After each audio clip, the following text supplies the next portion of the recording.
వచ్చిరాని మాటలు మాట్లాడినటువంటి కొడుకు మాటలు తండ్రి చెవులకు పెట్టుకొని ఆభరణములట అంత సంతోషిస్తాట కొడుకు మాటలు చూసి. ఇక పరిణితి పొంది చదువుకుని సంస్కారవంతుడై ధర్మాత్ముడై అతను శాస్త్రాన్ని మాట్లాడుతూ మంచి మాటలు మాట్లాడుతుంటే ఆ కన్న తండ్రి ఎంత మురిసిపోతాడు. నా కొడుక్కి శ్రీరామ రక్ష వాడలా ఉండాలని తండ్రి సింహాసనం దగ్గరికి వెళ్ళి నమస్కారం చేశాడు. తాను పెద్దవాడైపోయి తాను ఇక కూర్చోలేకపోతుంటే తాను హాయిగా కూర్చుని మానస పూజ జపం చేసుకుంటే కొడుకు గంట వాయిస్తుంటే వెళ్ళి కొడుకు ఇస్తున్న నీరాజనాన్ని తాను కళ్ళకద్దుకుంటుంటే తన కట్టుకున్నట్టు పంచె కట్టుకుని తను చేసినట్టు వాడు పూజ చేసి తను అలంకరించినట్టు అలంకరించి వాడు నీరాజనం ఇస్తుంటే తండ్రి పుచ్చుకుంటే ఆ తండ్రి ఎంత మురిసిపోతాడు. పర్వదినాల్లో ఒరే నేను ముందు చేస్తాను రా అని తండ్రి చేస్తే వెనక కొడుకు చేస్తే ఎంత సంతోషంగా ఉంటుంది. అసలు నిజంగా తాత కొడుకు మనవడు ఆ పైది పేరాశ అనకూడదో అని నేను అనలేదు. కనీసం ఓపికండగా తాత తండ్రి మనవడు, తాత కొడుకు మనవడు ముగ్గురు పేటేసి కూర్చొని సంధ్యావందనం చేసుకుంటుంటే ఇంటి పెద్ద ఆవిడ వాళ్ళు ముగ్గురు సంధ్యావందనం చేసుకుంటుంటే ఆవిడ చల్ల చిలుక్కుంటూ వంట చేస్తుంటే దాని ముందు సాటండి లక్షలు వేలు కోట్లు ఏమి మహదైశ్వర్యం అది. అది ఐశ్వర్యం అంటే ఇంటికి. కాబట్టి కొడుకు కొడుకే, తండ్రి తండ్రి. దానికన్నా ఇంకా ఏదో గొప్పదనుకున్న వాళ్ళకి ఒక నమస్కారం. కాబట్టి అటువంటి అనిమిషనాథుడైనటువంటి వాడు కనురెప్పలు పడని దేవతలకు తండ్రి అయినటువంటి ఇంద్రుడు అర్జునుణ్ణి కౌగలించుకొని పులకాంకిత గాత్రుడై మురిసిపోయాట. అంటే ఇంద్రుడే అంత ఆనందాన్ని పొందితే లోకంలో ఏ తండ్రి ఆ ఆనందాన్ని పొందాలని కోరుకోడు. ఇంద్రుని యొక్క రథం ఈ భూమండలం మీద దిగడం కోసమని వచ్చి ఆకాశంలో నిలబడింది. అది వైజయంతి అంటే దాని యొక్క పతాకం ముదురు నీలం రంగులో ప్రకాశిస్తోందట. అది ఆకాశంలో వచ్చి నిలబడితే దాని పతాకం కనపడింది.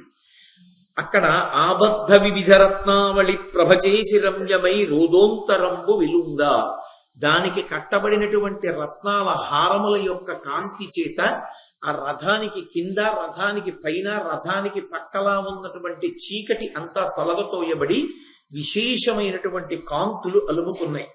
ఉరునేమిరవమున ఉర్వరాధర ధరీ ముఖములు ప్రతిశబ్ద ముఖరితంబులగుచుండా ఆ రథానికి ఉన్నటువంటి చక్రముల యొక్క ఇరుసు చేసేటటువంటి చప్పుడికి ఈ భూమినంతటినీ మోయగలిగినటువంటి పర్వతముల యొక్క గుహల యొక్క ముఖద్వారముల నుండి ప్రతిధ్వనులు బయటికి వస్తున్నాయిట.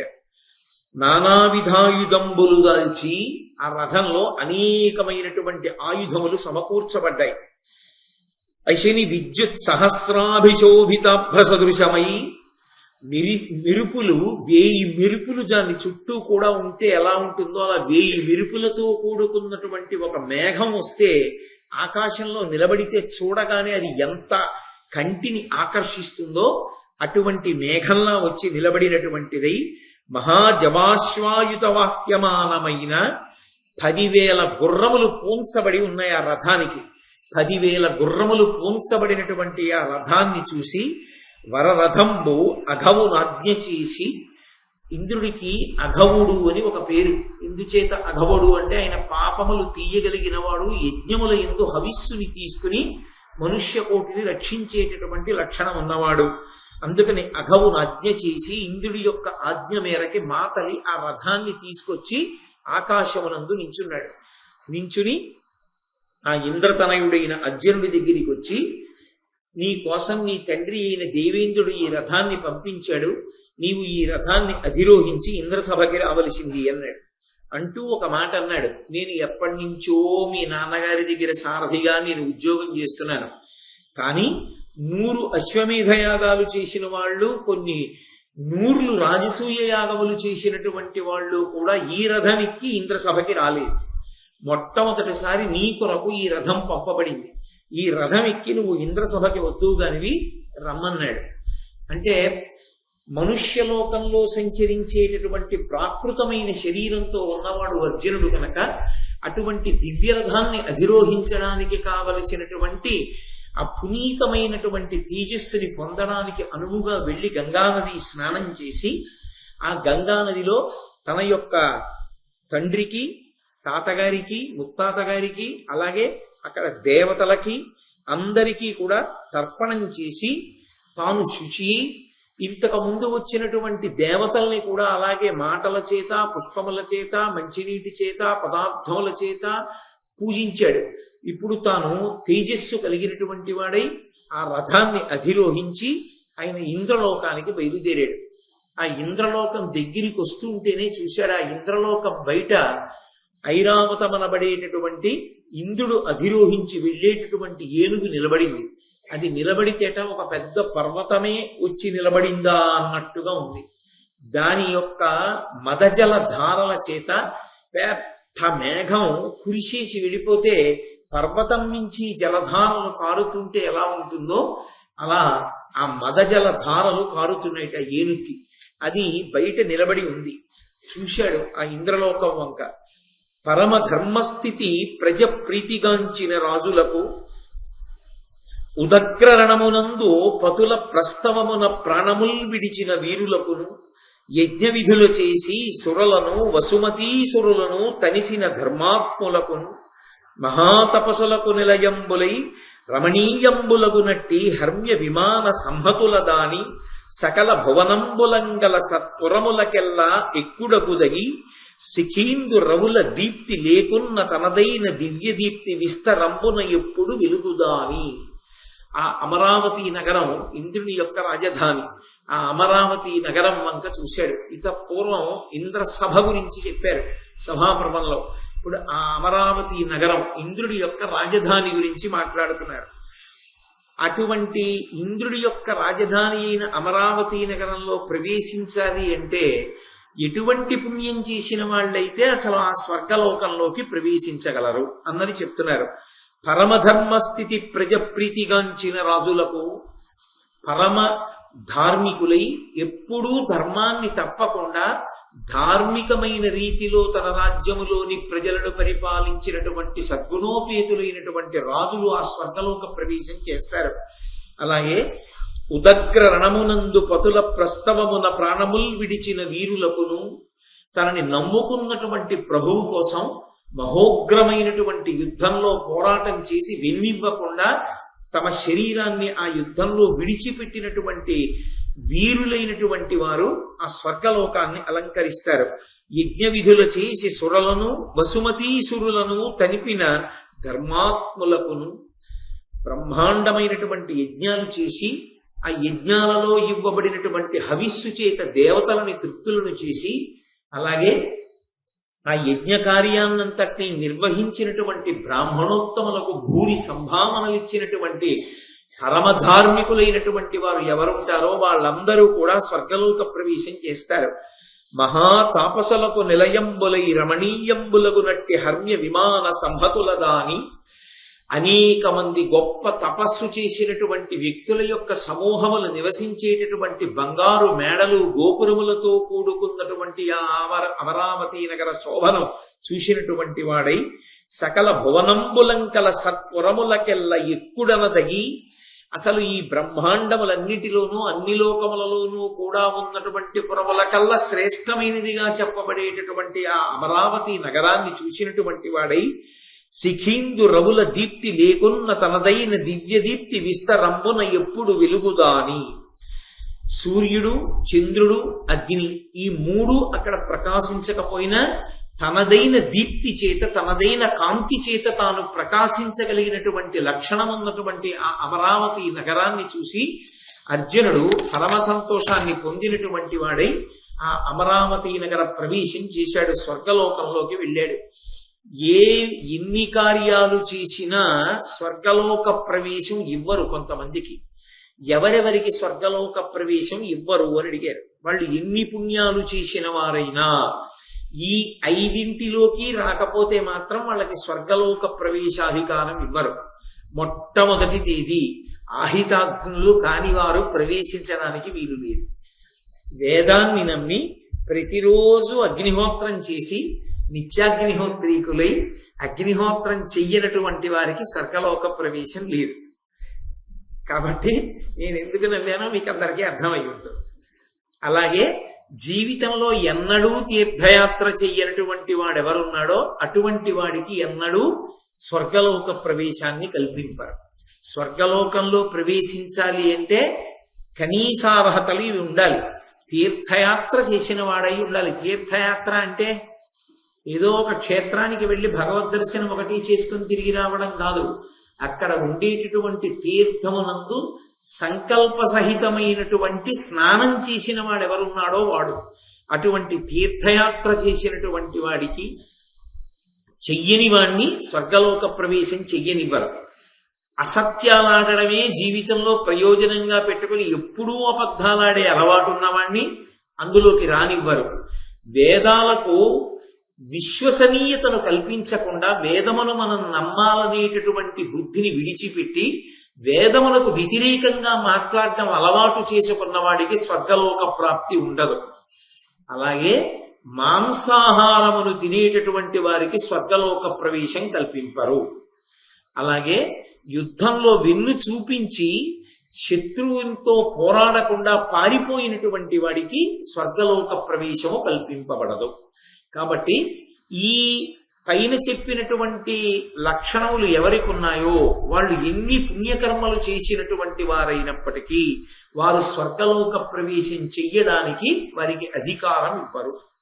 కాబట్టి అర్జునుడు అక్కడ ప్రవేశించగానే అక్కడ ఉన్నటువంటి కొలనులు, రమణీయమైనటువంటి వృక్షములు, పారిజాతాది కల్పవృక్షములు, వాటి మించి వచ్చేటటువంటి సువాసనల గుబాళింపులు, వీటన్నిటినీ అనుభవిస్తూ స్వర్గలోకం అంటే అక్కడ దుఃఖమేం ఉండదు, సుఖస్పర్శ తప్ప అసలు దుఃఖం అనేటటువంటిది స్వర్గలోకమనందు కించిత్ కూడా ఉండదు. కానీ యథార్థమైనటువంటి మాట మాట్లాడాలి అంటే స్వర్గలోకవాసాన్ని కోరకూడదు. ఎందుకోలో తెలుసా? మర్త్యలోకం అంటే ఈ లోకంలో ఉన్నవాడు స్వర్గలోకాన్ని కోరుకుంటే ఎంత కష్టపడి సంపాదించుకున్న పుణ్యమంతా సుఖరూపంలో నశించిపోతుంది. కొంతకాలం అక్కడ ఉంటాడు. క్షీణే పుణ్యే మర్త్యలోకం విశంతి. కొన్ని భోగాలు అనుభవించిన తర్వాత నువ్వు చేసిన పుణ్యం అంతా ఈ భోగం అనుభవించడానికి ఖర్చు అయిపోయింది, కిందకి వెళ్ళిపోమని మళ్ళీ తోసేస్తాడు, మళ్ళీ వచ్చి పడిపోతాడు. అందుకే పుణ్యకర్మ దేని కొరకు చెయ్యాలి అంటే పుణ్యకర్మ వచ్చే జన్మలో ఈ పుణ్యకర్మని అడ్డుపెట్టి పరమేశ్వరుడు నాకేదో భోగం ఇస్తాడని, లేదా ఈ పుణ్యకర్మ చెయ్యడం వల్ల నాకు ఉత్తమ లోకవాసం లభిస్తుందని, ఏదో స్వర్గలోకంలో కూర్చోవచ్చని పుణ్యకర్మ చెయ్యరాదు. అది ఎటువంటిది అంటే ఏదో మంచి ఎండలో పెడుతున్నవాడు ఒక్కసారి ఏటీఎం కౌంటర్లోకి వెళ్ళి డబ్బులు తీసుకునేటప్పుడు నిలబడేటప్పుడు పొందేటటువంటి ఏసీ సుఖం లాంటిది. అక్కడ మీరు ఇంకొక 5 నిమిషాలు నించున్నామంటే 10 మంది 50 మంది బయట నించుంటారు. కాబట్టి మీరు బయటికి వెళ్ళిపోవాలి డబ్బులు తీసుకోగానే. మహా అయితే ఒక్క 5 నిమిషాలు 10 నిమిషాలు అక్కడ నుండి బయటికి వెళ్ళిపోవడం, ఉన్న డబ్బులు తీసేసుకోవడం అయిపోతుంది. లోపలికి వెళ్ళినందుకు చల్లతనం కాసేపు ఉంటుందంతే. ఆ తర్వాత మళ్ళీ బయటకు వచ్చిన తర్వాత ఎండే ఉపయోగం ఏమి ఉండదు. అందుకే పుణ్యకర్మ దేని కొరకు ఉపయోగపడాలని భగవంతుణ్ణి ప్రార్థన చెయ్యాలంటే చిత్తశుద్ధి కలగడానికి మార్గము కావాలి అని కోరుకోవాలి. ఎందుచేత అంటే ఇన్ని కోట్ల జన్మల నుండో చిత్తమును మలినము పట్టి ఉంది. ఆ చిత్తము శుభ్రపడితే తప్ప అందులోకి పరమేశ్వరుడు జ్ఞానామృతాన్ని కటాక్షించలేడు. ఆ జ్ఞానము కలిగిన నాడు తప్ప మోక్షము రాదు. మోక్షము కలిగితే తప్ప మళ్లీ పునర్జన్మ స్వీకరించవలసినటువంటి అవసరము పోదు. కాబట్టి పునరావృత్తి రహిత శాశ్వత శివ సాయుధ్య స్థితిని పొందడానికి, మోక్షాన్ని పొందడానికి పుణ్యకర్మ దేనికి పనికి రావాలి అంటే చిత్తశుద్ధి కొరకు పనికి రావాలి. అంతేకాని నేను ఇన్ని చేశానండి, అది చేశానండి, ఇది చేశానండి అన్నది మళ్లీ సుఖరూపంలో అనుభవించడం కోసము అని పెట్టుబడిగా పెట్టుకున్నవాడు మళ్లీ పుట్టవలసిన అవసరం వస్తుంది. ఆ భోగాలన్నీ అయిపోయిన తర్వాత మళ్లీ చేసుకోవడానికి మళ్లీ కిందకు పోవాలి. పొరపాటున పాపం చేస్తే తిరియక్కుల్లోకి పోవాలి. అందుకని స్వర్గలోకవాసానికి 5 నిబంధనలు ఉన్నాయి కదండి, మనం వెడతామా అని బెంగ పెట్టుకోవలసిన అవసరం ఏమీ లేదు. యథార్థమునకు మనుష్యుని కన్నా అదృష్టవంతుడు ప్రపంచంలో సృష్టిలో ఇంకొకడు లేడు. మనుష్యుడొక్కడే. ఊర్ధ్వలోకవాసం కూడా కోరుకోకుండా చిత్తశుద్ధితో జ్ఞానాన్ని పొంది మోక్షానికి దగ్గర అవడానికి కావలసినటువంటి సాధనా సంపత్తిని చేకూర్చుకోగలిగినటువంటి అధికారి అయి ఉంటాడు. కాబట్టి అటువంటి ప్రయత్నము కొరకు పుణ్యకర్మ చెయ్యాలి తప్ప, భగవంతుని యొక్క అనుగ్రహమునకు దగ్గరవడానికి పుణ్యకర్మ చెయ్యాలి తప్ప, కేవలంగా పుణ్యం చేస్తే అదేదో సుఖాన్ని ఇస్తుంది, భోగాన్ని ఇస్తుంది అన్న దానికోసం పుణ్యకర్మ చెయ్యడం అవివేకంతో కూడుకున్నటువంటి పని యథార్థమునకు. కాబట్టి అక్కడికి వెళ్ళినటువంటి అర్జునుణ్ణి చూశారు ఆ ఇంద్రలోకంలో ఉన్న వాళ్ళందరూ. నరుడైన ఆదిముని అని, హరిసుతుడని, హరి సహాయుడని, హరుచేతన్ వరములు వడసిన వాడని సురలెల్లను వచ్చి పార్థు చూచిరి ప్రీతిన్. ఆ స్వర్గలోకంలో దేవతలందరూ ఉంటారు. ఆ దేవతలందరూ అర్జునుణ్ణి చూడడానికి వచ్చారట. ఎందుకు అర్జునుణ్ణి చూడడం అంటే, అర్జునుణ్ణి చూడడానికి వాళ్ళు కొన్ని కారణాలు చెప్పారు. అందుకు వచ్చామయ్యా ఈయన్ని చూడడానికి అన్నారు. నరుడైన ఆదిముని అని, ఆయన మొట్టమొదటి ముని నరనారాయణులలో. ఆ ఆదిముని అయినటువంటి నరుడు అర్జునుడిగా భూమి మీద అవతరించాడు. కాబట్టి మహర్షి దర్శనం అభ్యున్నతి హేతు, మహాపురుష దర్శనం ఉత్తినే పోదు. లోకంలో మహాభక్తి తత్పరుడైనటువంటి వ్యక్తిని దర్శించినంత మాత్రం చేత విశేషమైనటువంటి ఫలితం లభిస్తుంది. శివమహాపురాణంలో వ్యాసుల వారు ఒక మాట చెప్పారు. అపారమైనటువంటి శివభక్తి తత్పరుడైన వ్యక్తి పూజామందిరంలోకి వెళ్లి శివార్చన చేసుకుని తలుపు తీసి పూజామందిరంలోంచి బయటికి వస్తుండగా ఆయనని ఎవరు చూశారో వాళ్ళ ఖాతాలో త్రివేణీ సంగమ స్నానం చేశారు ఆ రోజున అన్న ఫలితాన్ని వేస్తారు. కాబట్టి భగవద్భక్తి తత్పరులైనటువంటి వారి దర్శనమే చాలు, అంత గొప్పది. అది లభించమంటే లభించేది కాదు. మహాత్ముల దర్శనము, భాగవత దర్శనము విశేష ప్రయోజనమును సాధించుకోవడానికి హేతువు.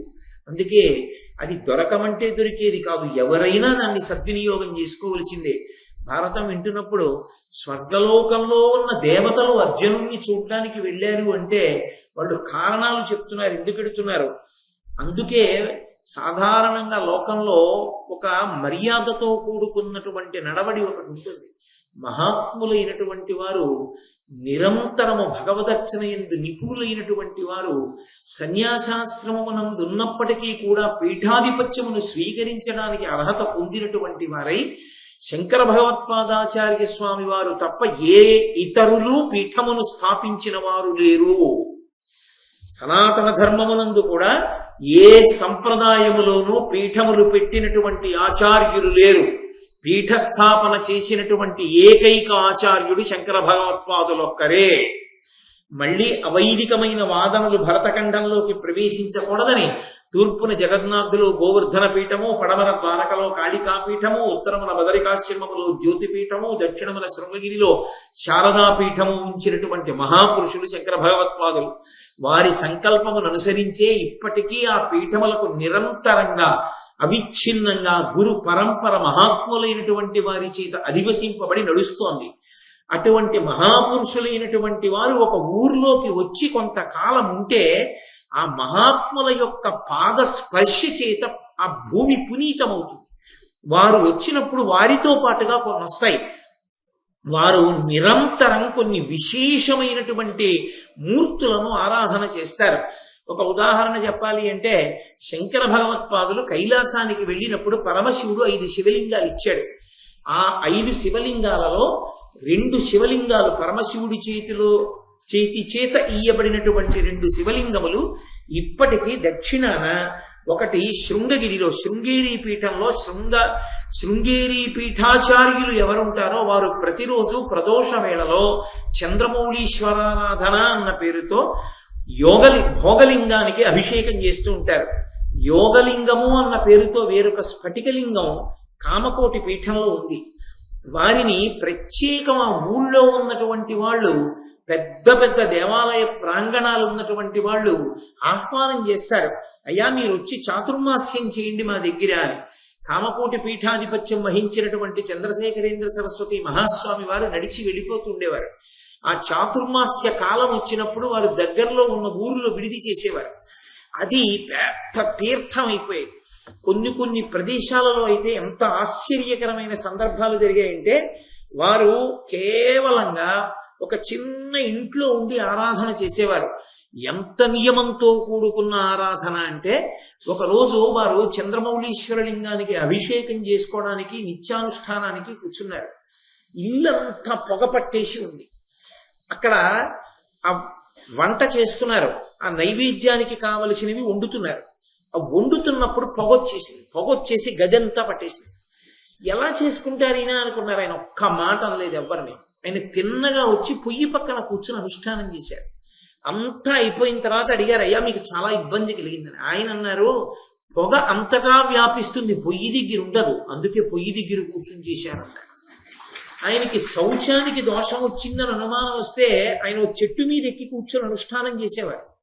ఇదే కాకినాడ పట్టణంలో కంచికామకోటి పీఠాధిపతులు పరమాచార్య స్వామి వారు చెట్టు మీద కూర్చొని అనుష్ఠానం చేశారు. అటువంటి మహాపురుషులు ఒకానొకప్పుడు ఆయన ద్రవిడ దేశంలో ఒక పల్లెటూరులో ఉన్నారు చాతుర్మాస్యానికి.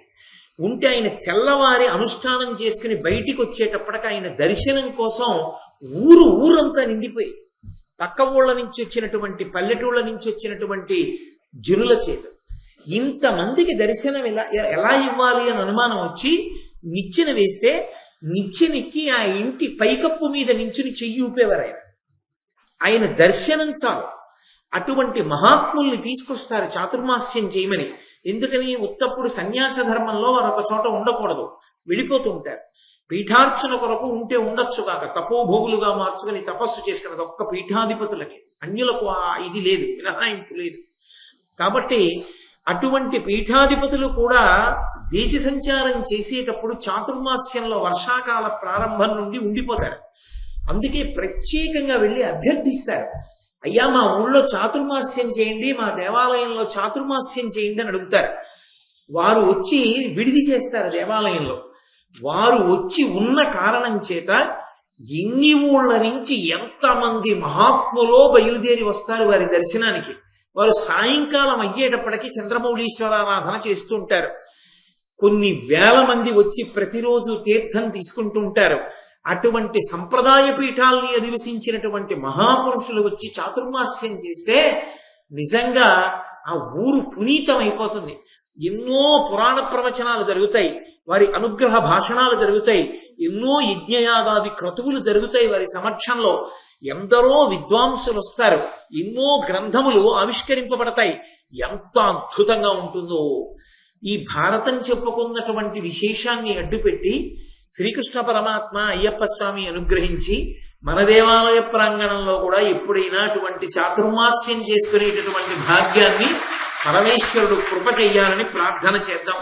కాబట్టి అర్జునుడిని దర్శనం చేయడానికి దేవతలు ఎందుకు వెళ్ళారు అంటే, ఇప్పుడు అర్జునుడుగా ఉన్నాడు కానీ ఆయన ఆదిముని నారాయణుడు, ఆయన నరుడు. నారాయణుడు కృష్ణుడుగా ఉన్నాడు. భూభారాన్ని తగ్గించడానికి ఇంద్రపుత్రుడుగా అర్జునుడుగా భూమి మీద పుట్టాడు. అందుకని నరుడైన ఆదిముని అని, హరిసుతుడని, హరి అన్న పేరు ఇంద్రుడికి కూడా అన్వయం అవుతుంది కాబట్టి హరిసుతుడని, ఇంద్రుడి యొక్క కుమారుడని, హరి సహాయుడని, హరికి సహాయం చేస్తాడు, ఇంద్రుడికి సహాయం చేస్తాడు ఆయన. ఇంద్రుడు అడిగాడు, రాక్షస సంహారంలో దేవతలకి సహాయం చేయడానికి నువ్వు అమరావతి రావలసింది అని అడిగాడు. కాబట్టి ఆయన దేవతా సహాయకుడని, అలాగే భూభారాన్ని తగ్గించి పాపుల పీచ మణచి ధర్మ సంస్థాపన యందు అవతారాన్ని స్వీకరించేటటువంటి శ్రీ మహావిష్ణువు యొక్క ప్రయోజనానికి సహాయకుడై ఆయన యొక్క అవతార ప్రయోజనాన్ని నెరవేర్చడంలో ఉపకరణముగా భాషించేవాడని, అందుచేత హరి సహాయుడని, హరుచేతన్ వరములు వడసినవాడని. హరుడంటే పరమశివుడు. పరమశివుని యొక్క అనుగ్రహాన్ని పొంది ఆయన చేత వరములను పొందినవాడని, సురలెల్లను వచ్చి పార్థు చూచిరి ప్రీతిన్. పరమ ప్రీతితో దేవతలందరూ వచ్చి ఆ పార్థుణ్ణి చూసి దర్శనం పొంది పరమానందంతో వెళుతున్నారు. ఇంద్రుడు చూశాట, నా కొడుకు అని సంతోషాన్ని పొందాడు. అనిమిషనాథుడున్ ప్రచలితాంగద తుంగ భుజాయుగంబునన్ తనయుని కౌగిలించుకొని తక్షణ జాత నితాంత సమ్మదంబున పులకాంకితాంగుడై మున్ను నిజాంకతలస్తు చేసి అత్యనగు నిజాసనార్థమున నాదట నుంచే గరంబు నిమ్మితో. ఆ అనిమిషనాథుడు అంటే కనురెప్పలు పడనటువంటి దేవతలకందరికీ కూడా అధినాయకుడైనటువంటి దేవేంద్రుడు ఆ పెద్ద పెద్ద చేతులు ఇలా కదిపితే ఆయన పెట్టుకున్నటువంటి భుజకీర్తులు కంకణములు శబ్దం చేస్తుంటే ఆ చేతులెత్తి ఆ అర్జునుణ్ణి గట్టిగా కౌగిలించుకొని పులకాంకిత గాత్రుడు అయ్యాటంటే ఒళ్ళంతా కూడా పులకాంకురములు వచ్చినటువంటి వాడై పరమ సంతోషాన్ని పొంది ఆయన కూర్చునేటటువంటి ఆసనంలో అర్ధభాగం ఇచ్చి అర్జునుణ్ణి తీసుకొచ్చి తన తొడ మీద కూర్చోపెట్టుకుని తర్వాత తను కూర్చున్న సింహాసనానికి అర్ధభాగం ఇచ్చి దాని మీద ఇంద్రుణ్ణి కూర్చోపెట్టుకున్నాడు. ఇందులో ఎంత ఇంద్రుడైనా ఆయన ఒక తండ్రే. కొడుకుని చూసి వాడు ప్రయోజకుడు అవనివ్వండి, అప్రయోజకుడు అవనివ్వండి, పుత్రగాత్ర పరిశ్వంగం అంత గొప్పది అని. పురుషుడు పొందవలసినటువంటి అద్భుతమైన ఐశ్వర్యములలో ఒక ఐశ్వర్యం ఏది అంటే పుత్రగాత్ర పరిశ్వంగం. కొడుకు యొక్క శరీరాన్ని తాను ముట్టుకోవడం, కొడుకుని కౌగిలించుకోవడం. ఆ కొడుకుని కౌగిలించుకుంటే తండ్రికి పులకాంకురములు వస్తాయిట, పులకరింతలు కలిగి వెంట్రుకలు నిక్కబొడుచుకుంటాయిట. అంత సంతోషాన్ని పొందుతాడు. అందుకే లోకంలో ఒక తండ్రి పొందేటటువంటి మహాద్భుతమైన ఐశ్వర్యం ఇది అని అడిగారు. తండ్రి కొడుకు ఒక చూరు కింద పడుకోవడమే అన్నారు. తండ్రి కొడుకు ఒక చూరు కింద పడుకోవడం అంటే ఒక ఇంట్లో ఉండి తండ్రి కొడుకు ఆ ఇంటనే పడుకోవడం అంటే ఇద్దరూ కలిసి ఉండడము అని. పరమ దరిద్రుడెవరి లోకంలో అంటే కొడుకు ఎక్కడో పడుకుంటే తానిప్పుడు ఇక్కడ పడుకునేవాడు, ఎప్పుడూ కొడుకుతో కలిసి పడుకోలేనివాడు. అందుకే ధార్మికులైన వారు ఏ కారణం చేతనైనా ఉద్యోగరీత్యా తానొక చోట కొడుకొక చోట కొంతకాలం ఉన్నా పదవీ విరమణ చెయ్యగానే వృద్ధాప్యం వచ్చింది అన్న తర్వాత కొడుకు దగ్గరికి వెళ్ళిపోతారు. వెళ్ళిపోయి కొడుకు దగ్గర ఉండడానికి కారణాల్లో అదొకటి. అది పరమ ధర్మం. ఎందుకో తెలుసా? కొడుకు ఒక్కడే ఒక గొప్ప సుఖాన్ని ఇవ్వగలడు. తండ్రికి ప్రాణోత్క్రమణం అవుతూ ఉంటే కొడుకు ఒళ్ళో తలపెట్టుకుని శరీరాన్ని విడిచిపెడితే కాశీపట్టణంలో విడిచిపెట్టినటువంటి పుణ్యాన్ని పొందుతాడు. అందుకే తండ్రికి కొడుకు ఇవ్వగలిగిన మహద్భాగ్యం ఏది అంటే అనాయాసమైనటువంటి మరణాన్ని కొడుకు ఇవ్వగలడు. కొడుకు చేతిలో శరీరాన్ని విడిచిపెడుతున్నటువంటి తండ్రి 1,00,000 తేళ్లు పుట్టిన బాధను అనుభవించడట. శరీరాన్ని విడిచిపెట్టినప్పుడు అంత బాధ ఉంటుంది. ఆ బాధ నుండి ఉపశమనాన్ని ఇస్తారు. కొడుకు తొడ మీద తలపెట్టి పడుకున్న వాడికి ఆ బాధ ఉండదు ప్రాణోత్క్రమణంలో. ఎందుచేత అంటే ఆత్మావై పుత్రనామాసి అంది. బిడ్డలు పుట్టేటప్పుడు, సంతానాన్ని కనేటప్పుడు ఒక్క పురుష శిశువు పుడితే అంటే మగపిల్లవాడు పుట్టాలి అనుకుంటే పురుషుని యొక్క గుండె నుండి, హృదయ కవాటము నుండి ఆనందధాతువు బయలుదేరుతుంది అని. అందుకని తన రూపమే బయట కొడుకుగా తిరుగుతూ ఉంటాడు అని. అందుకే ఆత్మావై పుత్రనామాసి, తండ్రియే కొడుకుగా ఈ భూమి మీద తిరుగుతాడు మళ్ళీ అని. ఆ కొడుకు తండ్రిని అంత ఉద్ధరించగలడు. ఆ కొడుకు తండ్రికి ఇవ్వగలిగినటువంటి చాలా గొప్ప సుఖం ఏది అంటే పెద్దవాడైపోయినటువంటి తండ్రితో కలిసి కొడుకు ఉండాలి. కలిసి కొడుకు ఉండాలని నేను ఎందుకు అంటున్నానో తెలుసా? ఖచ్చితంగా వృద్ధాప్యం వచ్చిన తర్వాత పసిపిల్లవాడికి ఎటువంటి మూర్ఖత్వం వస్తుందో అటువంటి అర్థం లేని ఆలోచనలు మంకుపట్టు తండ్రికి రావచ్చు. కానీ దిద్ది అటు ఇటు పోతానన్న పిల్లాన్ని బలవంతంగా తీసుకొచ్చి యోగక్షేమముల కొరకు పక్కన పెట్టుకున్నటువంటి తండ్రిలా మీరు మాట్లాడకండి నాన్నగారు అని చెప్పి తండ్రిని తీసుకెళ్లి తన దగ్గర పెట్టుకునేటటువంటి అధికారము కుమారునకున్నది. కొడుకు చూడాలి తండ్రి యొక్క యోగక్షేమాలు, తండ్రి సంతోషాన్ని చూడాలి. రాత్రి తండ్రి పడుకుంటే వచ్చి కాళ్ళు పట్టి తండ్రి సంతోషంగా ఆకాశం వంక చూస్తూ, నక్షత్రాల వంక చూస్తూ బలిరే కంటిని సప్త జలధి ప్రావేష్టితాఖండ అని 4 పద్యాలు చదువుకుంటుంటే, నాన్నగారు చిన్నప్పుడు మీరు చదివిన పద్యాలు నాకు ఇంకా గుర్తున్నాయండి అని కొడుకు చదువుతుంటే, ఆ కొడుకు కాళ్ళు పట్టి వెళ్ళిపోతే తండ్రి ఎంత గాఢ నిద్రపోతాడో, ఎంత సంతోషపడిపోతాడో. కొడుకుతో కలిసి అన్నం తినడం, కొడుకుతో కలిసి ఒక ఇంట్లో పడుకోవడం, కొడుకు ప్రేమ పురస్సరంగా పలకరిస్తే సేద తీరడం, ఈ లోకంలో మర్త్యలోకంలో తండ్రికి ఇయ్యబడినటువంటి మహాద్భుతమైన ఆభరణములు.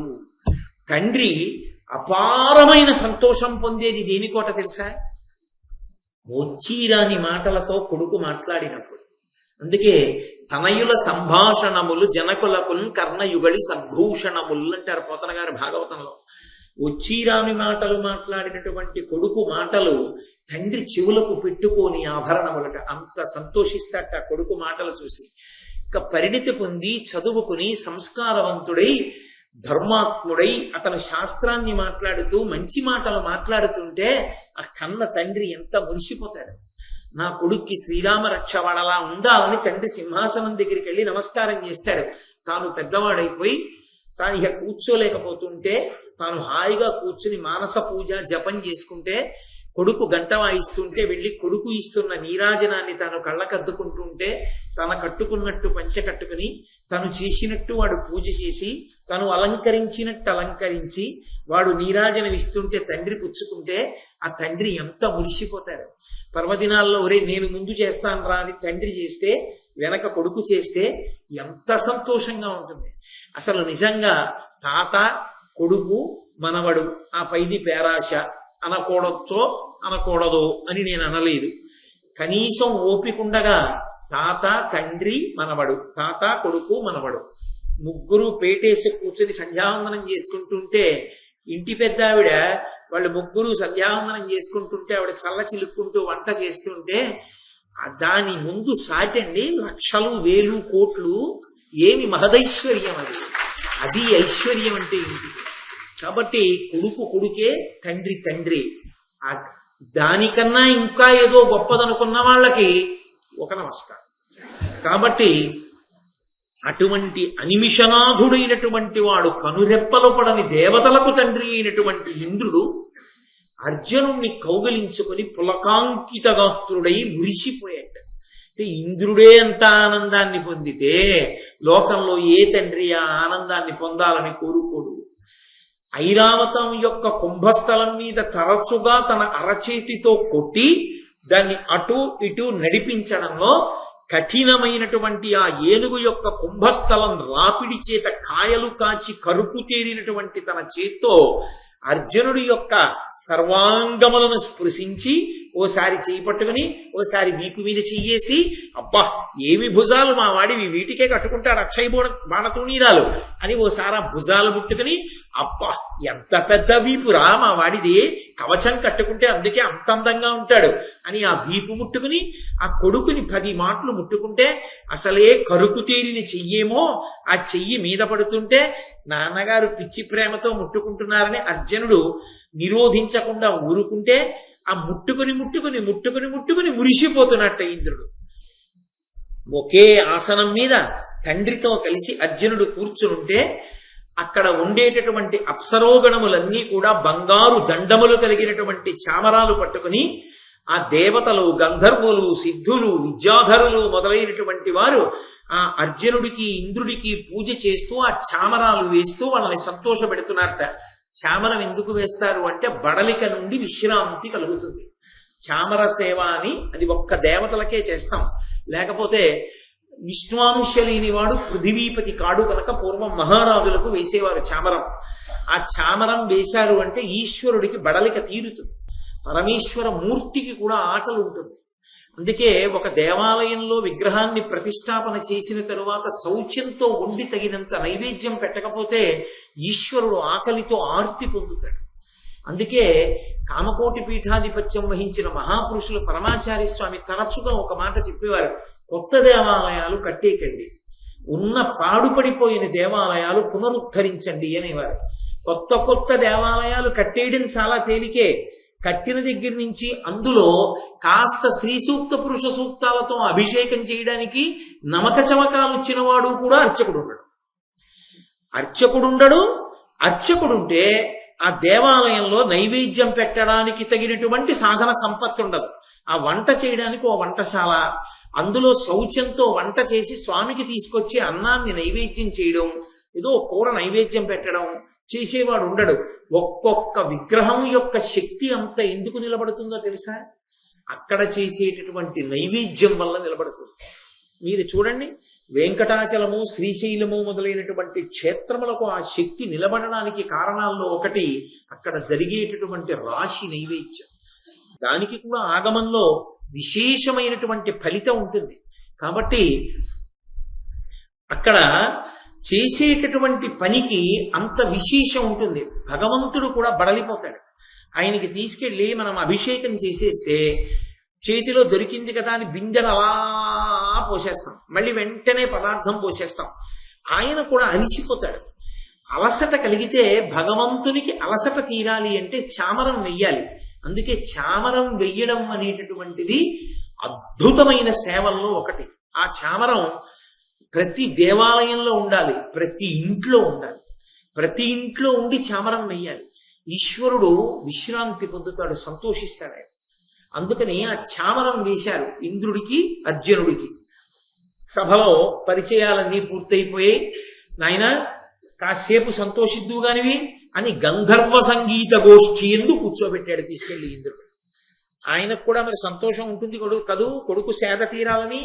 అందుకని తీసుకెళ్లి అది గంధర్వ సంగీత గోష్ఠి, గంధర్వ సభ అన్న మాటకు అర్థం ఏమిటో తెలుసా? గంధర్వులు, అందుకే గాంధార వేదము అని పిలుస్తుంటారు, గాంధర్వ వేదము అంటుంటారు. ఆ గంధర్వులు ఎప్పుడూ ఆడుతూ పాడుతూ సంతోషంగా గడుపుతుంటారు వాళ్ళు. ఆ గంధర్వులు భూమికి దగ్గరలోనే తిరుగుతూ ఉంటారు. కానీ వాళ్ళ యొక్క ఆట పాట అవి మనకి వినపడవు. కొన్ని ప్రదేశాల్లో మాత్రం వినపడుతుంది. ఇప్పటికీ వినపడుతుంది అంటారు. అరుణాచలంలో అక్కడికి వెళ్ళి కూర్చున్నటువంటి వాళ్ళకి కొండ మీద చీకటి పడిపోయిన తర్వాత ఒకానొకప్పుడు ఆ దక్షిణామూర్తి కూర్చున్నటువంటి సభకి వచ్చి దేవతా స్త్రీలు నృత్యం చేస్తే వాళ్ళ గజ్జల చప్పుడు, వాళ్ళు పాడిన పాటలు వినపడేవి. ఏం చాడ్విక్ అని ఒక ఆవిడ రికార్డ్ చేసింది దాన్ని. అది రికార్డ్ అయితే తీసుకొచ్చారు. భగవాన్ రమణుల దగ్గర వినిపించింది ఆవిడ. అవును, ఇది దక్షిణామూర్తి సభలో గంధర్వులు పాడే పాట అని చెప్పారు ఆయన. ఆ గంధర్వులు ఎప్పుడు ఆడుతూ పాడుతూ ఉంటారు. దాన్ని తన యొక్క తపశ్శక్తితో దర్శనం చేశాడు భరతముని. చూసి గంధర్వులు ఇలా ఆడతారు, ఇలా పాడతారు అని నట్టువాంగంతో నృత్యం ఎలా చెయ్యాలో భరతముని రచన చేశాడు. గంధర్వుల యొక్క ఆట పాట అంత గొప్పవి. వాళ్ళు సహజంగా ఉల్లాసంగా ఉంటారు. ఎందుచేత అంటే నృత్యమునందు లాస్య ప్రకటన మనకు ఎంతో గొప్ప స్థితి ఉంటుంది. ఎందుచేత నేను ఈ మాట అంటున్నానంటే భగవంతుని యొక్క రూపాన్ని అందరికీ కూడా దర్శనమిప్పించేస్తాడు నర్తకుడు. ఆ లక్షణం ఉంటుంది. చూడండి, పూజ అనేటటువంటిది జరుగుతున్నప్పుడు అది ఏం జరుగుతోంది అన్నది అర్థం అవడం అందరికీ సాధ్యం కావచ్చు, కాకపోవచ్చు. ఒక మంత్రంతో పూజ జరుగుతోంది అనుకోండి, ఆ మంత్రభాగం ఏమిటి, ఉపచారం ఏమిటి, ఎందుకు అలా జరుగుతోంది అన్నది తెలిసిన్ననాడు లోపల పొంగొస్తుంది. ఆ మంత్రం ఏమిటో తెలియదు, ఆ ఉపచారం ఏమిటో తెలియదు, ఏం జరుగుతోందో తెలియదనుకోండి, ఆ సంతోషం కలగదు. అందుకే ఆ బండతనం వస్తుంది మనసుకని పూజలో రాజోపచారాల్లో నృత్యం దర్శయామి అని పెడతారు. ఆ నృత్యం అక్కడ చేస్తే ఏమవుతుందంటే భగవంతుని యొక్క దర్శనము కలుగుతుంది సభకి. ఎలా కలుగుతుంది అంటారేమో మీరు, ఉత్సాహంగా చెయ్యాలి. అందుకే నృత్యం చేసేటటువంటి వాడు కేవలంగా ఏదో మన్ను తిన్న పాములా ఉండకూడదు. కస్తూరి తిలకం లలాట ఫలకే అన్నారు అనుకోండి, ఆ కస్తూరి తిలకం ఇలా నొసటి మీద కృష్ణుడికి ఎలా ఉంటుందో ఆవిడ అభినయిస్తుంది. వక్షస్థలే కౌస్తుభం నాసాగ్రే నవమౌక్తికం అని చూపిస్తుంది. చూపించినప్పుడు ఆ నర్తకీమణి చేసేటటువంటి నృత్యానికి అనుగుణంగా ఆమె యొక్క భావ ప్రకటన మనకు అనుగుణంగా అప్పుడు మీకు ఆ నర్తకీమణి కనపడదు. ఎప్పుడైనా ఒకరు నృత్యం చేసేటప్పుడు వారే కనపడ్డారనుకోండి, ఆమె లేదా అతడు నృత్యం చెయ్యడంలో సఫలీకృతుడయ్యాడని మీరు అనలేరు. సఫలీకృతులయ్యారు అని గుర్తేమిటో తెలుసా? వారు కనపడకూడదు. వారు ఏ పాత్రని అక్కడ ప్రదర్శిస్తున్నారో అది మీకు కనపడాలి. అది మీకు కనపడిందనుకోండి, ఎవరు అలా నృత్యం చేశారో వారు ధన్యులు. సభకంతటికి ఆ దర్శనాన్ని ఇప్పించారు అని గుర్తు. నేను మీతో దీనికి సంబంధించి ఒక ఉదాహరణ ఆవిష్కరించాలి అంటే అత్యద్భుతం ఏది అంటే శ్రీనివాస కళ్యాణం చేస్తుంటారు శోభానాయుడు గారు. ఆవిడ ఆ పందెం వేసి ఏదో కాసేపు సంతోషంగా ఆడడానికి వెంకటేశ్వర స్వామి వారితో పాచికలు ఆడుతుంది ఆవిడ. ఆడినప్పుడు ఆవిడ పద్మావతి, వెంకటేశ్వరుడిగా నాకు జ్ఞాపకం ఉండి ప్రియా కార్తికేయన్ అని వేరొక తల్లి అభినయం చేసేవారు. వాళ్ళిద్దరూ పాచికలు ఆడతారు. ఆడినప్పుడు వాళ్ళ చేతిలో పాచికలు ఏమి ఉండవు, అక్కడ ఏమీ ఆ పాచికలు ఆడుతున్నటువంటి మంటపం ఏమి ఉండదు. కానీ వాళ్ళిద్దరూ కూర్చుని ఆ పందెం వేస్తారు. ఇలా ఇలా ఇలా అని ఇలా వేసినట్లు చూపిస్తుంది ఆవిడ. చూపిస్తే వెంకటేశ్వర స్వామి వారు గెలుస్తూ ఉంటారు, ఈవిడ ఓడిపోతూ ఉంటుంది. ఈవిడ ఓడిపోతున్న కొద్దీ ఆవిడలో ఉడుకుమోత్తనం అంటారే, ఆ ఉడుకుమోత్తనాన్ని ఆవిడ ఆవిష్కరించినటువంటి తీరు చూస్తే ఆవిడ ఓడిపోయి ఎంత ఉడుకుమోత్తనానికి పోతుందో చూడండి పద్మావతీదేవి అనిపిస్తుంది. ఆ భృగు వచ్చి తన్నేడు అనుకోండి, ఆ తన్నేడన్న కోపంతో వెంకటేశ్వర స్వామి వారు ఎంత ప్రతిమాలినా స్వామి నేనుండ వైకుంఠమందు అంటూ అదే మాట వినపడుతుండగా ఆవిడ నేను ఉండను నేను వెళ్ళిపోతానని చెప్పి కోపంతో ఆయన చేతులు తోసేసి ఆఖరికి సభ నుండి నిష్క్రమిస్తుంది ఆవిడ రంగస్థలం నుంచి.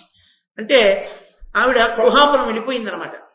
వెళ్ళిపోతున్నప్పుడు మీకు కేవలంగా శోభానాయుడు గారు కనపడరు, శోభానాయుడు గారికి బదులుగా శ్రీ మహాలక్ష్మి కనపడుతుంది, లక్ష్మీ విష్ణువుల సంవాదం కనపడుతుంది. అబ్బా, లక్ష్మీదేవి ఆడితే ఇలా ఉంటుంది ఇలా ఉంది అనిపిస్తుంది. గరుత్మంతుడు ఉండడు, గరుత్మంతుడిలా చేతులాడిస్తూ ఒకళ్ళు ముందెడుతూ ఉంటారు. కూర్చుని వెడుతుంటే ఎలా వెడతారో అలాగే వెడతారు పద్మావతి శ్రీనివాసులు, అభయహస్తం అంటే. అది చూసినప్పుడు మనం మమేకం అయిపోతాం. అప్పుడు శోభానాయుడు గారు కనబడరు, ఇవన్నీ వేసేసి ఆవిడ అలంకారం అంతా తీసేసి మళ్ళీ వేదిక మీదకి ఒక శాలువా కప్పుకుని ఏదో పరిచయం చేసినప్పుడు వచ్చారనుకోండి, ఈ తల్లి ఇన్ని చేశారని ఆశ్చర్యపోయి చూస్తాం. అంత గొప్ప అభినయం చేయగలరు. అందుకే అంతర్జాతీయ స్థాయిలో కూచిపూడి వైభవాన్ని నిలబెట్టగలిగింది ఆ తల్లి. కాబట్టి ఎందరో ఉన్నారు, నేను ఆ ఉదాహరణకి ఆ తల్లి పేరు చెప్పాను. కాబట్టి అలా సభకి భగవంతుని యొక్క రూపాన్ని తీసుకొచ్చి చూపిస్తారు ఆ నృత్యంలో. ఆ చూపించగలిగినటువంటి ప్రజ్ఞ ఆ గాంధర్వ వేదం గంధర్వుల యొక్క ఆటపాటల్లోంచి తీశాడు భరతముని దివ్య దృష్టి చేత. అలా తీయగలిగినటువంటి స్థితి ఆయనకి లభించింది. మహానుభావుడు గొప్ప తపస్వి కనుక ఆ గంధర్వులే ఆడుతున్నారు పాడుతున్నారు ఒక సభలో. ఎవరి కొరకు? అర్జునుడి కొరకు. ఎవరా అర్జునుడు? ఇంద్రుడి కొడుకు. ఇంద్రుడు స్వయంగా ఆహ్వానించాడు అమరావతికి, చూడవయ్యా అని తీసుకెళ్లి కూర్చోబెట్టాడు. ఇప్పుడు వాళ్ళు ఎంత ఉత్సాహంగా ఆడి పాడతారు ఆయన చూసి సంతోషించాలని. అందుకని పాకశాసను పనుపున పాట్టుడొక్క మణిమయంబైన మహనీయ మందిరమున ఎలమి గంధర్వ సంగీత హృద్యగోష్ఠి నుండి చెవులకు ఉత్సవం పొందుచుండా. చెవులకు ఉత్సవం జరుగుతోందా అన్నట్టుగా పాడుతున్నటువంటి పాటలతో కూడుకున్నటువంటి గంధర్వుల యొక్క సంగీత సభ ఒక మణిమంటపంలో జరుగుతుంటే ఇంద్రుడి యొక్క పలుపున అర్జునుడు అక్కడికి వెళ్లి కూర్చుని ఆ సభలో జరుగుతున్నటువంటి సంగీత విభావరిని విన్నవాడై పరమ సంతోషాన్ని పొందాడు. పాకశాసను పలుపున అంటారు. పాకశాసనుని యొక్క అనుజ్ఞ మేరకు ఇంద్రుడికి పాకశాసనుడు అని ఒక పేరు. ఆ పేరు ఎందుకు వచ్చింది అంటే వృత్రాసురుడు అనబడేటటువంటి రాక్షసుని యొక్క సోదరుడికి పాకాసురుడు అని పేరు. ఆ పాకాసురుణ్ణి ఇంద్రుడు చంపాడు కనుక పాకశాసనుడు అని పేరు వచ్చింది. ఇంకొకటి, యజ్ఞయాగాది క్రతువులు చేసినప్పుడు ఆ హవిస్సు గుచ్చుకుని అందరినీ రక్షించేటటువంటి లక్షణం ఉన్నవాడు కనుక కాదు. ఒకానొకప్పుడు మీరు ఏడవకండి అంటూ మరుత్తులు గర్భంలో ఉండగా అదితి గర్భములో ఉన్నటువంటి పిల్లలని ముక్కలుగా కొట్టి గర్భరక్ష చేసినటువంటి వాడు కనుక పిల్లల్ని అదితి ప్రార్థన మేరకు రక్షించినటువంటి వాడు కనుక పాకశాసనుడు అని పేరు వచ్చింది. కాబట్టి ఆ పాకశాసనుడైనటువంటి ఇంద్రుని యొక్క ఆనుజ్ఞ మేరకు అర్జునుడు ఆ సంగీత సభలో కూర్చుని గంధర్వుల యొక్క గోష్ఠిని విన్నాడు. ఆ అర్జునుడు చంద్రోదయ వేళ అయిపోయింది.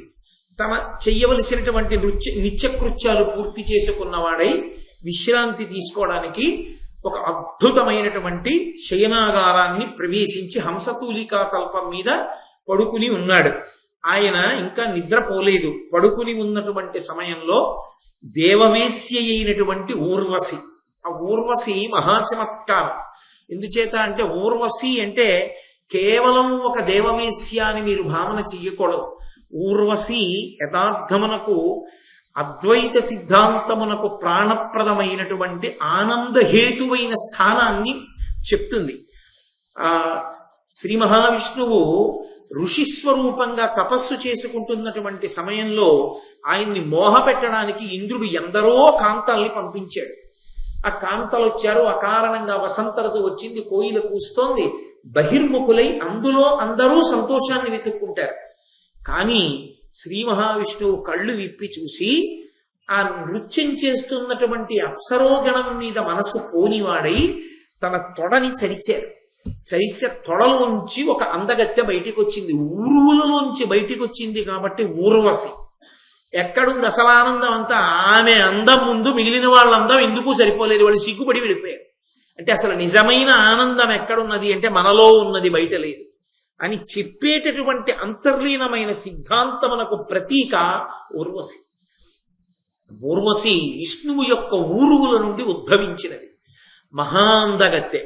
కాబట్టి పురూరవుడంతటి వాడు కొంతకాలం ఆమెతో ఉన్నందుకు మతిపోయినటువంటి వాడై ఆ ఊర్వశి కోసం తిరిగి తిరిగి తిరిగి తిరిగి ఒకటిగా ఉన్న అగ్నులు త్రేతాగ్నులన్న పేరుతో మూడవడానికి కారణం ఈ ఊర్వశిని మరిచిపోలేక ఆయన చేసి 2 వెదురు కర్రల్ని పెట్టి ఆయన రాపాడించినటువంటి స్థితి వలన త్రేతాగ్నులు పుట్టే. అది వేరు కథ అనుకోండి, ఇప్పుడు దాన్ని నేను స్పృశించానంతే. కాబట్టి ఆ ఊర్వశి అంత విశేషమైనటువంటి తల్లి. ఆమె దేవవేశ్య.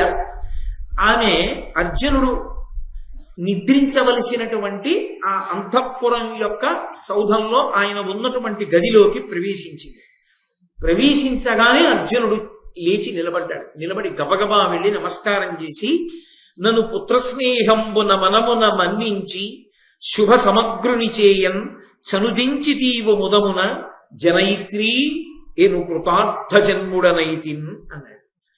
జనయిత్రీ అమ్మా అని పిలిచాడు. పిలిచి నన్ను పుత్రస్నేహంబున మనమున మన్నించి, నీ మనస్సులో కొడుకొచ్చాడు, నేను కనపడలేదని నా మీద ఇంత ప్రేమతో అమ్మా నన్ను చూడ్డానికి వచ్చావా అమ్మా?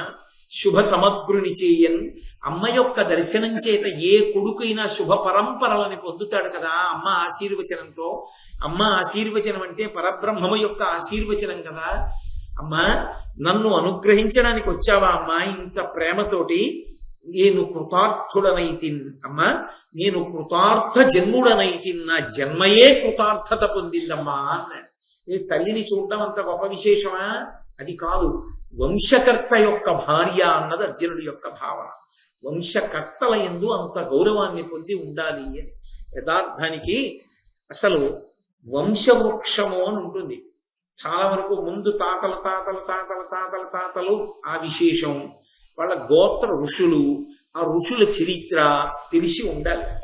మా గోత్రంలో ఋషులు వీళ్ళండి అని నేను అన్నాను అనుకోండి, ఏమంటే ఆ గోత్రంలో ఆ ఋషి గొప్పతనం ఏమిటండి అని ఎవరన్నా అడిగారు అనుకోండి, ఏమో నాకు కూడా తెలియదు అన్నాడు అనుకోండి, వాడు కృతజ్ఞుడు. వాళ్ళు వంశకర్తలు, వాళ్ళు వంశంలో ముందు ఉన్నటువంటి మహానుభావులు కాబట్టి వాళ్ళు జననీ జనకులతో సమానం. అటువంటి వాళ్ళ గురించి తెలిసి ఉండాలి. కాబట్టి వంశకర్త అయిన పురూరవుని భార్య, అందుకుని జనయిత్రి తల్లి ఊర్వశి. అందుకని అమ్మా నీకు నమస్కారం అమ్మా అన్నాడు. అంటే ఊర్వశి అంది, అనుపమ శౌర్య నీదు సముదగ్ర గుణంబులు నారదాది సన్మునివరులెల్ల చెప్పగా ప్రమోదమునన్ భవదీయ సంగమం వనిశము కోరుచుందగ ప్రియంబున వచ్చితి నేను కొరగానను జనియిత్రినంచు ఒక నాయము వల్కెను వక్రభాషలను. అనుపమ శౌర్య, అనుపమ అంటే పోల్చడానికి తగిన వస్తువు లేనిది, ఉపమానము లేనిది అనుపమ. అటువంటి అనుపమమైనటువంటి శౌర్యము కలిగినటువంటి వాడా, నీ యొక్క సమగ్రమైనటువంటి గుణములను నారదాది మహర్షుల వలన నేను విన్నానయ్యా. విని ఎంతో సంతోషంతో నీతో సంగమ సుఖాన్ని పొందాలి అని దేవవేశ్యని కనుక నీ దగ్గరికి వచ్చాను. ఇదెక్కడి ధర్మం అయ్యోయ్, నేను నీతో సంగమ సుఖాన్ని అపేక్షించి వస్తే నువ్వు నన్ను తల్లి అని సంబోధిస్తున్నావు, అలా కుదురుతుందా అని అడిగింది ఆవిడ. అడిగితే నీకు ఏనాటి తల్లిని నిజము చెప్పుమా, అమర లోకంబు వేశ్యలమైన మాకు ఇట్టి తగవులు నడవ వహీన బాహువీర్య ఇచ్చట వావులు వెతకచనదు. ఇది ఇంద్రలోకం, నేను దేవవేశ్యని. ఈ లోకంలో వావి వరసలు ఉండవు. ఒక్కొక్క లోకానికి ఒక్కొక్క ధర్మం. ఇది కేవలం భోగముతో కూడుకున్నటువంటి లోకం పశ్చిమ దేశాల్లాగా. కాబట్టి ఇది కేవలం భోగానికి సంబంధించినటువంటి లోకం. ఇక్కడ నేను దేవవేశ్యని, నేను నీకు తల్లిని. నీకు ఏనాటి తల్లిని నిజము చెప్పుమా, ఏనాడు నీకు తల్లినయ్యా నేను అసలు? నీ ఎలా అన్నావు అలా నేను అమ్మనని. అమర లోకంబు వేశ్యలమైన మాకు ఇట్టి తగబులు నడవ హీన బాహువీర్య. అపారమైనటువంటి భుజశౌర్యము కలిగినటువంటి వాడా, బల సంపత్తి కలిగిన వాడా, ఎందుకు నన్ను అమ్మా అని పిలిచావో ఏది చెప్పు?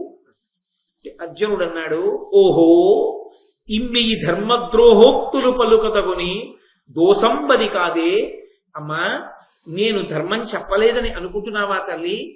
మా వంశకర్త అయినటువంటి పురూరవునకు నువ్వు భార్యవి, ఆయనకి నువ్వు భార్యవి, నాకు తండ్రి అయినటువంటి దేవేంద్రుడి దగ్గర పరిచారికవి. ఆయన నీ నృత్యాన్ని చూస్తూ ఉంటారు, ఆయన దగ్గర నువ్వు వేశ్యవి. కనుక అమ్మా, నీవు నాకు తల్లివి కావా? నువ్వు నాకు తల్లివే అయినప్పుడు నేను నిన్ను వేరొక బుద్ధితో ఎలా చూడడం కుదురుతుందమ్మా? దోషభూయిష్టం కదా. క్షత్రియులకు దక్షిణ నాయకత్వం అనేటటువంటిది లోకంలో ఉన్నా, ఒకరికన్నా ఎక్కువ మంది భార్యల్ని స్వీకరించడం అలవాటు ఉన్నా, నీవు తల్లివమ్మా, నీతో నీవు ప్రతిపాదించినటువంటి విశేషాన్ని జరపడం పొసగదు, కాబట్టి నన్ను మన్నించు అన్నాడు. ఎలా అంటే పురూరవుడు ఆయన ఇలా బుధులు అని నేను మొన్నటి రోజున మీకు సభాప్రపంచం చెప్తున్నప్పుడు చెప్పాను. ఆ పరమశివుని యొక్క పార్వతీదేవి కేళి జరుగుతున్న చోటికి వెళ్లి శాపాన్ని పొంది ఇలా ఐల వంశంబు అంటాడు కృష్ణ భగవానుడు. భూమి మీద ఉన్న వంశాలు చెప్తూ ఆడదానిగా మారిపోయాడు. మారిపోయి ఇలా అన్న పేరుతో తిరుగుతుంటే ఆయన బుధుడితో కలిపి సంగమ సుఖాన్ని పొందాడు ఆ ఇలాదేవి. ఆ ఇలా బుధుని యొక్క సంగమం వలన పురూరవుడు జన్మించాడు. ఆ పురూరవుడు ఈ ఊర్వశిని స్వీకరించాడు భార్యగా. ఒకానొకప్పుడు ఆయన వెడుతుంటే ఊర్వశి కనపడింది. ఆమె ఎందు మరులు కొన్నవాడై ఈ ఊర్వశిని భార్యగా స్వీకరిస్తే ఆవిడ ఒక నియమం పెట్టింది, నేను నీతో ఉంటాను, కానీ ఎప్పుడైనా నువ్వు నాకు దిగంబరుడిగా కనపడితే మాత్రం నేను వెళ్ళిపోతాను స్మా. ఆయన అంగీకరించాడు. ఒకానొక నాడు ఆ ఊర్వశికి ఇంకా తన లోకానికి తాను వెళ్ళిపోవలసిన సమయం ఆసన్నమైపోయింది. ఆవిడ దగ్గర చిన్న చిన్న లేడి పిల్లలు ఉండేవి, ఎప్పుడు ఆవిడతోనే తిరుగుతుండేవి. ఆ పడక గదిలో ఆవిడ పక్కన ఉన్నాయి ఆ లేడి పిల్లలు. అవి ఉండగా ఒక గంధర్వుడు వచ్చి ప్రచ్ఛన్న రూపంలో ఈ లేడి పిల్లల్ని పట్టుకుపోతున్నాడు. ఆ లేడి పిల్లలు కానీ కనపడకుండా పోతే నిన్ను వదిలిపెట్టేస్తానన్నాడు. ఇంతటి చక్రవర్తిని నీ లేడి పిల్లలే రక్షించలేనా అన్నాడు. ఆ లేడి పిల్లల్ని పట్టుకుపోతుంటే ఊర్వశి వెళ్ళిపోతుందేమోనన్న తమకంతో ఒంటి మీద బట్ట లేదన్న విషయం చూసుకోకుండా పురూరవుడు పరిగెత్తాడు. నువ్వు నాకు దిగంబరుడిగా కనపడ్డావు కనుక నిన్ను విడిచిపెట్టేస్తున్నానని వెళ్ళిపోయింది ఊర్వశి. ఆ ఊర్వశి వెళ్ళిపోయిన తర్వాత దేవతల్ని ప్రార్థన చేశాడు, త్రేతాగ్నుల్ని సృష్టించాడు, తర్వాత మళ్ళీ ఊర్వశిని పొందాడు, ఆ సంతానాన్ని పొందాడు. అదిగో అందులోంచి వచ్చింది చంద్రవంశంలో ఈ పాండవుల వంశం యొక్క ప్రారంభం కూడా. అందుకని నువ్వు మా వంశకర్త యొక్క భార్యవి, కాబట్టి నువ్వు నాకు తల్లివి. తల్లివైన దానివి ఇలా మాట్లాడచ్చా అమ్మా అని, ఓహో ఇమ్మి ధర్మ ద్రోహోక్తుల పలుకదగునే దోసంబది కాదే హరిహరి, మనమున తగ ఊహింపక నన్ను పలుకుటు చితమి నీకున్. అమ్మా ఇలా అనొచ్చా? అనకూడదు కదా. ఎంత ధర్మద్రోహముతో కూడుకున్న మాట మాట్లాడావమ్మా. హరిహరి అని చెవులు మూసుకుని, తప్పమ్మా అలా మాట్లాడకూడదు. ఈ లోకంలో భోగాలు ఉంటాయేమో, ఈ లోకంలో వావివరసలు ఉండవేమో, నేను ఈ లోకానికి చెందినవాడను కాను. నేను ఈ లోకానికి అతిథిగా వచ్చాను. అతిథిగా వచ్చినా నేను ఏ లోకానికి చెందినవాడిని? మర్త్యలోకానికి చెందినవాడిని. భూలోకం నుండి వచ్చాను, కానీ నేను భూలోకవాసిని.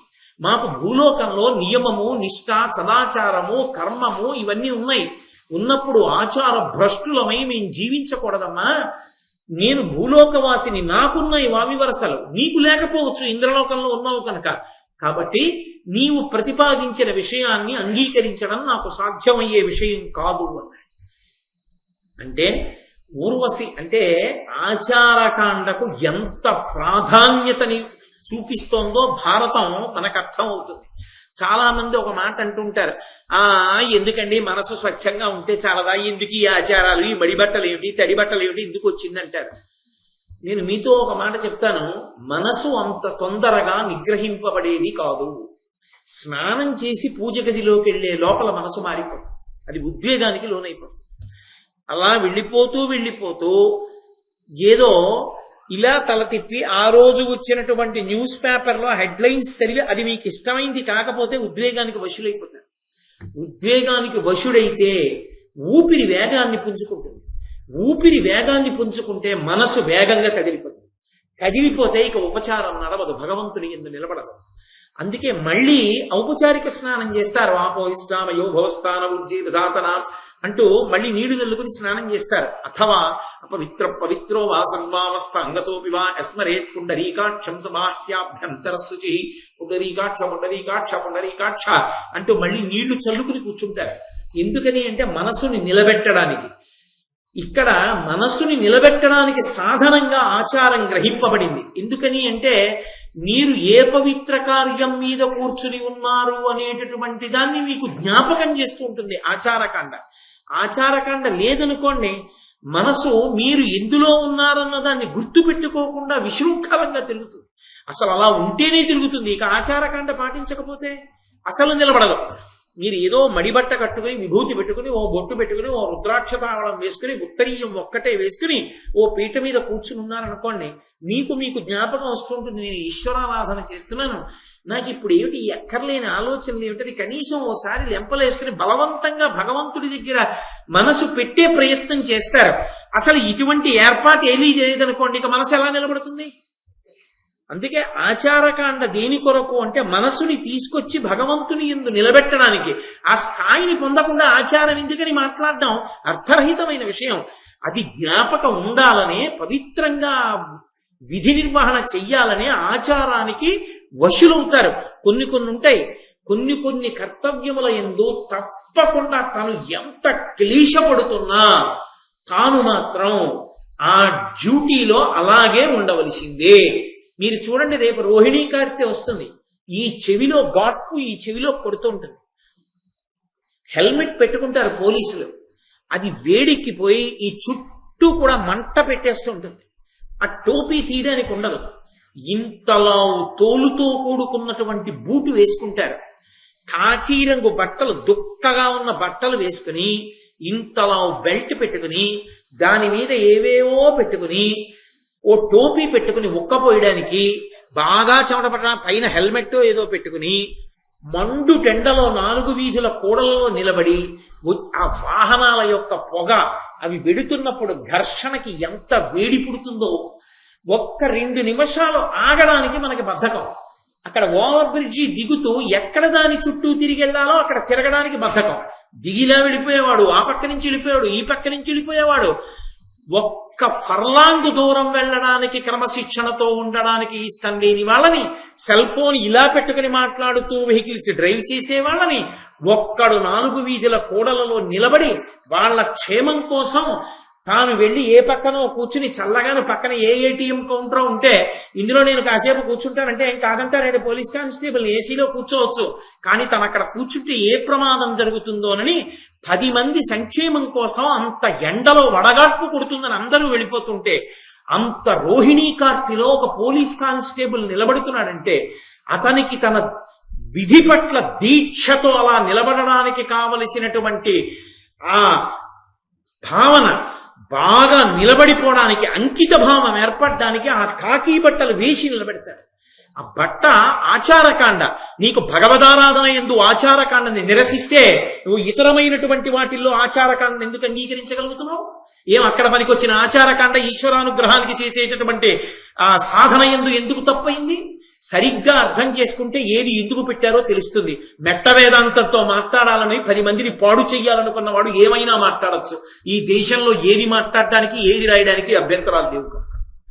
కాబట్టి మహానుభావుడైనటువంటి అర్జునుడు ఆచారకాండకి అంత ప్రాముఖ్యత ఇచ్చి మాట్లాడాడు. నేను భూలోకవాసిని, నాకు విధి నిషేధములున్నాయి. ఏది చెయ్యకూడదో అది చెయ్యకూడదు, ఏది చెయ్యాలో అది చెయ్యాలి. కాబట్టి నీవు స్వేచ్ఛావిహరిణి అయి ఉండొచ్చు, ఇక్కడ వావి వలసలు లేకపోవచ్చు, నేను అలా ప్రవర్తించకూడదు, నేను అలా ప్రవర్తించనన్నాడు. అమ్మా అని పిలిచాడు. అమ్మా అని పిలిచినందుకు తన కర్తవ్యం. ఒకవేళ ఏదైనా అనకూడని మాట ఆవిడ నోటి వెంట శాప రూపంలో వచ్చినా అనుగ్రహం తల్లి అని నమస్కరించి ఊరుకోవడం తప్ప ప్రతిశాపం ఇవ్వకూడదు. అది ధర్మం అంటే. అందుకే ఊర్వశి కోపగించి నిన్ను వలచి వచ్చాను, నువ్వు నా కోరిక వమ్ము చేసి ఏదో గొప్ప గొప్ప వేదాంతాలన్నీ మాట్లాడావు, అందుకే ఒక స్త్రీ కోరిక తీర్చలేకపోయావు కనుక నువ్వు నపుంసకుడవై భూలోకంలో మానినీ లోకం యొక్క మధ్యలో మానరహితుడవై ప్రవర్తించు అని శాపవాక్కు విడిచిపెట్టి వెళ్ళిపోయింది. కానీ ఎవడు ధర్మాన్ని నమ్ముకున్నాడో వాడికి శాపవాక్కు ఇయ్యబడినా అది కూడా వాడికి అనుగ్రహమే అవుతుంది తప్ప వాడిని పాడు చేసేది కాదు. అది కూడా భగవంతుని యొక్క అనుగ్రహంగానే భాషిస్తుంది. మరునాడు తెల్లవారింది, ఇంద్రుడు వచ్చాడు, చూశాడు, తెలుసుకున్నానయ్యా, రాత్రి ఊర్వశి నీ శయనాగారానికి వచ్చింది, పరమధర్మంతో నువ్వు మాట్లాడిన మాటలు కూడా విన్నాను, నువ్వేం బెంగ పెట్టుకోకు, ఇది నీకు ఈశ్వరుని యొక్క అనుగ్రహం.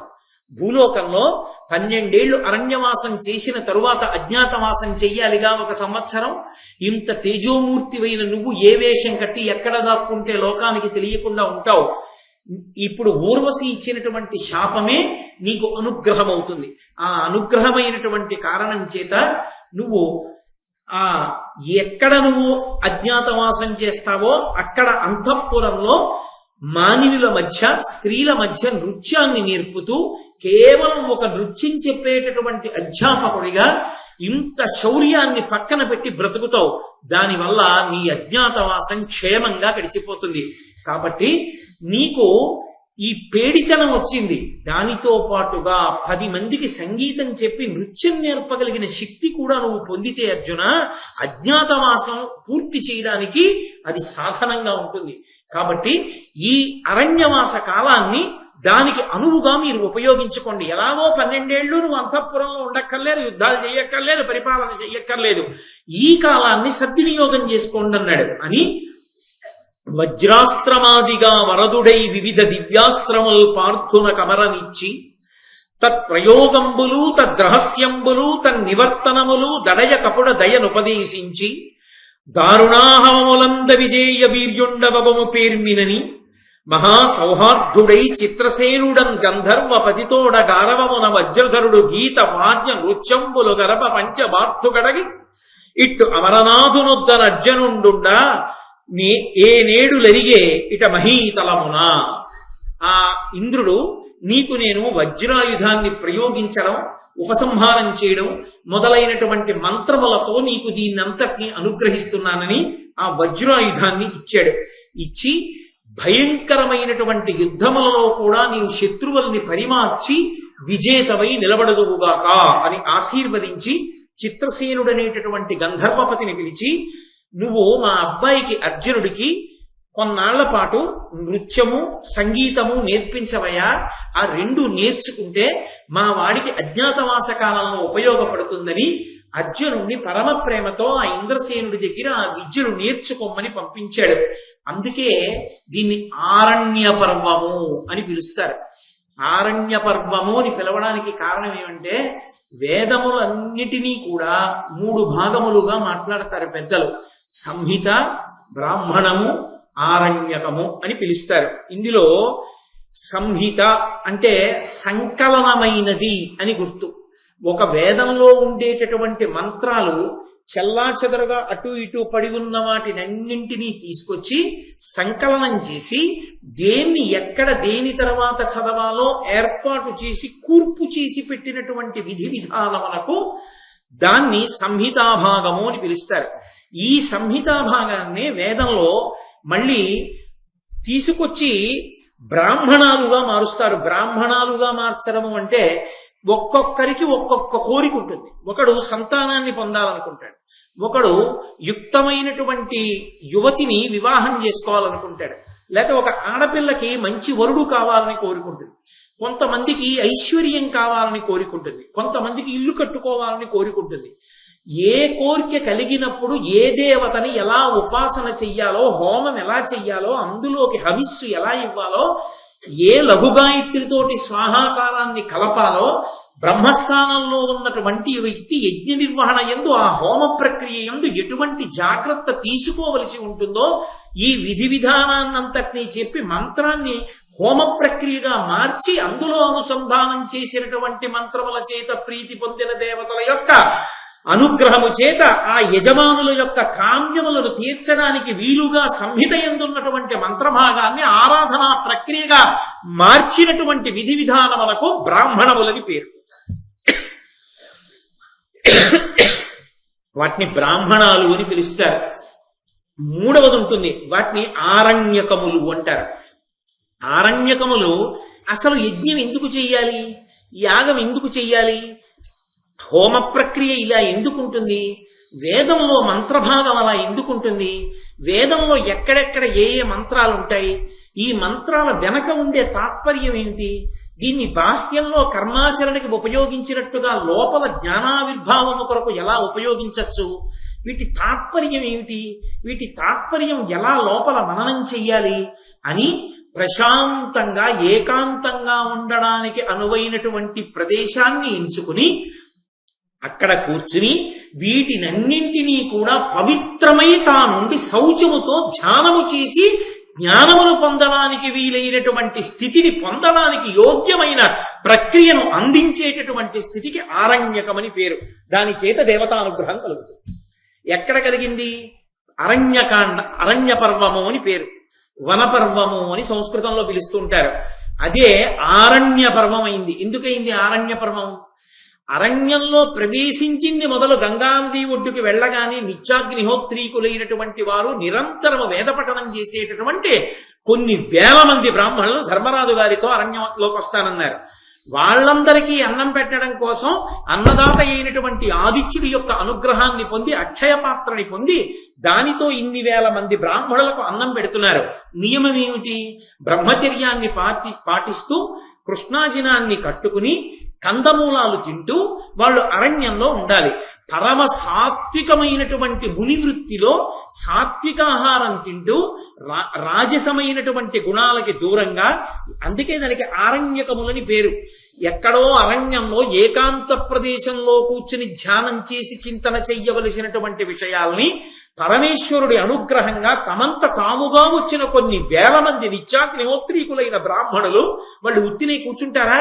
ప్రతిరోజు వేదాల్లోంచి మంత్రాలు చదువుతుంటే ధర్మరాజాదులు కూర్చుని ప్రశాంతంగా ఇంకొక పని లేదు కనుక ఈ మంత్రాలకు అర్థం ఏమిటి, ఈ హోమ ప్రక్రియకి అర్థం ఏమిటి, దీని వెనక ఉన్న తాత్పర్యం ఏమిటి, అదే వింటూ అదే ఆలోచిస్తూ దాని గురించే ధ్యానం చేస్తున్నారు. దాని గురించి ధ్యానం చేసి తెలుసుకున్నంత మాత్రం చేత దేవతల యొక్క అనుగ్రహం కలుగుతుంది. అలా అనుగ్రహం కలిగినటువంటి కారణం చేత ఎవరికి ఏది అవసరమో అది సమకూరుతుంది. అందుకే ఆ ఆరణ్య పర్వంలోకి ప్రవేశించినదాదిగా ధర్మరాజు గారికి సూర్య భగవానుడి వల్ల అక్షయ పాత్ర వచ్చింది. అర్జునుడికి పరమశివ దర్శనమైంది, పాశుపతాస్త్రం వచ్చింది. యమధర్మరాజు గారి దర్శనమైంది, వరుణుడి దర్శనమైంది, అలాగే ఇంద్రుని యొక్క దర్శనమైంది, వరుణుడి దర్శనమైంది. వీళ్ళందరూ కూడా అనేకమైన అస్త్రములు ఇచ్చారు. ఏకంగా రథమెక్కి అమరావతికి వెళ్ళాడు, స్వర్గలోక దర్శనమైంది. ఇంద్రుడితో కలిసి అర్ధసింహాసనం మీద కూర్చున్నాడు. శాపం కూడా వరంగా పరిణమించింది. తదనంతరము వజ్రాయుధం అనబడేటటువంటి ఆయుధం కూడా తనకి దక్కింది, అస్త్రం దక్కింది. ఇది కాక అజ్ఞాతమాసం గడపడానికి వీలైనటువంటి రీతిలో కావలసినటువంటి నృత్య సంగీత విద్యలు చిత్రసేనుడు అనబడేటటువంటి గంధర్వుడి యొక్క అనుగ్రహం చేత లభిస్తున్నాయి. ఇవన్నీ రాజ్య పరిపాలన చేస్తుంటే అర్జునుడు నాట్యం నేర్చుకుంటూ సంగీతం నేర్చుకుంటూ కూర్చోగలడా? కూర్చోలేడు. ఆపద గట్టెక్కడానికి ఏది ఏది అవసరమో అవన్నీ దేవతానుగ్రహంగా సమకూడుతున్నాయి. అందుకని ఇది ఆరణ్య పర్వమైంది. కాబట్టి ఆరణ్య పర్వాన్ని వనపర్వాన్ని చదువుకోవడం అంటే వీళ్ళు ఏ అనుగ్రహాలు పొందుతున్నారో అది చదువుకున్న వాళ్ళు, అది విన్నవాళ్ళు కూడా అదే అనుగ్రహాన్ని పొందుతారు. అందుకు మహాభారతం చెప్పుకోవడం, మహాభారతం చదవడం, దేవాలయాల్లో మహాభారతం చెప్పడం అనేటటువంటిది విశేష ప్రక్రియగా ఎందుకు వచ్చిందంటే ఎక్కడ మహాభారతం చెప్పబడుతోందో అక్కడికి దేవతలందరూ వస్తారు. నేను చెప్తున్న మాట కాదది, పరమాచార్య వంటి మహాపురుషులు చెప్పిన మాట.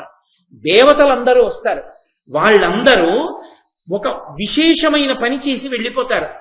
ఎవరు మూల విరాట్ ఉంటారో వారి యందు తమ అనుగ్రహాన్ని నిక్షేపించి వెళ్ళిపోతారు. ఈ దేవాలయానికి తరువాతి కాలంలో వస్తారు భక్తులు. వాళ్ళ కోర్కెలు తీర్చమని దేవతానుగ్రహం అయ్యప్ప యందు నిక్షిప్తమవుతుంది. ఆ తర్వాత ఎవరు ఏ కోరికతో వచ్చినా వారికి కావలసిన అనుగ్రహం ఆయన నుండి ప్రసరణమవుతుంది. కాబట్టి కేవల మహాభారత ప్రవచనం చేత పఠనం చేత దేవతామూర్తులే శక్తివంతులవుతారంటే ఇక మనుష్యులు మహాభారతం వినకపోతే మహాభారతం చదవకపోతే ఆ జీవితానికి అర్థమే ఉంటుంది. అందుకని ఆరణ్య పర్వం అంత శక్తివంతమైంది. కాబట్టి ఇలా నడుస్తుండగా స్వర్గలోకంలో ఆయన గడిపినటువంటి కాలం ఈ భూలోకంలో 5 సంవత్సరములకు సమానం. అప్పటికి 5 ఏళ్ళైపోయింది అర్జునుడు వెళ్ళి. ధర్మరాజాదులు ఎంత బెంగ పెట్టుకుని ఉంటారు, చాలా బెంగ పెట్టుకున్నారు. ఇలా ఉండగా ఒక రోజున రోమశ మహర్షి అనబడేటటువంటి మహర్షి ఇంద్రలోకానికి అమరావతి నగరానికి వచ్చి ఆ ఇంద్ర సభాప్రవేశం చేసి ఆ ఇంద్రుని యొక్క అర్ధసింహాసనం మీద కూర్చుని ఉన్నటువంటి అర్జునుణ్ణి చూసి, ఏమయ్యా ఆయన ఎవరు, అర్ధసింహాసనం మీద కూర్చున్నాడు, ఇన్ని మాటలు ఇంద్రలోకానికి వచ్చాను కానీ ఇంత గొప్ప సత్కారాన్ని పొందిన వ్యక్తిని నేను చూడలేదు, నాకు ఆ విశేషం ఏమిటో చెప్పమన్నాడు. అంటే ఇంద్రుడు ఆయన ఆదిముని అర్జునుడిగా ఉన్నాడు, నా కుమారుడు ధర్మ సంస్థాపనార్థమని తగిన అస్త్ర సంపత్తిని పొందడానికి హిమవత్ పర్వతం మీద ఇంద్రకీలాద్రి మీద తపస్సు చేసి పరమశివుని యొక్క దర్శనాన్ని అనుగ్రహాన్ని పొందితే ఇతర దేవతలు అనుగ్రహిస్తే అమరావతికి ఆహ్వానించి తీసుకొచ్చి అర్ధసింహాసనం ఇచ్చి గౌరవించారని ఆ విశేషాలన్నీ చెప్పి అర్జునుడి వచ్చి 5 సంవత్సరాలు అయిపోయింది. ధర్మరాజాదులు బెంగ పెట్టుకుని ఉంటారు. నువ్వు తరచు తీర్థయాత్ర చేస్తూ ఉంటావు కాబట్టి నువ్వు భూలోకానికి వెళ్ళి ధర్మరాజాదులకు అర్జునుడి యొక్క క్షేమవార్త తెలిపి అతను సమస్త అస్త్రశక్తులను పొందాడు అనేటటువంటి శుభవార్త చెప్పి ధర్మరాజుకి చిత్తశాంతి కలగడానికి తీర్థయాత్రకి తీసుకెళ్ళు అని చెప్పాడు. తప్పకుండా నేను ఈ ఉపకారం చేస్తానని రోమశ మహర్షి బయలుదేరారు. రోమశ మహర్షి ఒక ఆశ్చర్యకరమైనటువంటి స్థితి కలిగినటువంటి వాడు. ఆయన నిత్య బ్రహ్మచారి. ఆయన నిరంతరం తీర్థయాత్ర చేస్తుంటాడు, ఎప్పుడూ తీర్థయాత్ర చేస్తాడు. ఆయన తీర్థస్థలముల యందు నివాసం చేస్తూ ఉంటాడు. ఆయన చేసినటువంటి తీర్థయాత్రల చేత ఆయనకి ఎంత విశేషమైనటువంటి స్థితి ఏర్పడిందంటే స్వేచ్ఛాగమనంతో ఆయన కోరుకున్న లోకానికి ఆయన వెళ్ళగలిగినటువంటి వాడయ్యాడు. అందుకని ఆయన అన్ని లోకాలకి వెడుతూ ఉంటాడు, చూస్తూ ఉంటాడు, వస్తూ ఉంటాడు. యథార్థానికి అసలు తీర్థయాత్ర ఎలా చెయ్యాలి అన్నది వినాలి అంటే రోమశ మహర్షి నోటి వెంట వినాలి. ఆ రోమశ మహర్షి ధర్మరాజు గారి దగ్గరికి వచ్చి ధర్మరాజు గారిని తీర్థయాత్రకి తీసుకెడతాడు ఆరణ్య పర్వంలోని. ఎందుకంటే ధర్మరాజు గారిని తీర్థయాత్రకి తీసుకెళ్లడం విన్నంత మాత్రం చేత మనం తీర్థయాత్ర చేసిన ఫలితం రాదు. అందున రోమశ మహర్షి చిత్రం ఏమిటంటే ఆయనకి కొంతమంది శిష్యగణాలు ఉన్నాయి. ఆ శిష్యగణాలన్నీ కూడా రోమశ మహర్షులనే పేరు, వాళ్ళందరికీ కూడా రోమశులనే పేరు.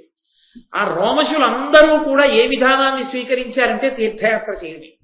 వాళ్ళు ఎప్పుడూ తీర్థయాత్ర చేస్తూ ఉంటారు. ఇప్పటికీ శ్రీకాళహస్తి క్షేత్రంలో 2 గడపలు ఉంటాయి. మొదటి గడపకి రెండో గడపకి మధ్యలో రోమశ మహర్షి యొక్క శరీరాన్ని దాని కింద పెట్టారు అంటారు. అందుకే మొదటి గడప దాటి కంచు గడప దాటుతారు. దాటి లోపలికెళ్ళి ఒక్క శ్రీకాళహస్తి క్షేత్రంలో మాత్రం మన ఇష్టం వచ్చినట్టుగా లోపలికెళ్ళి దర్శనం చేసుకోకూడదు. అది వాయులింగం. దాన్ని దర్శనం చేయడానికి మన శౌచం సరిపోదు.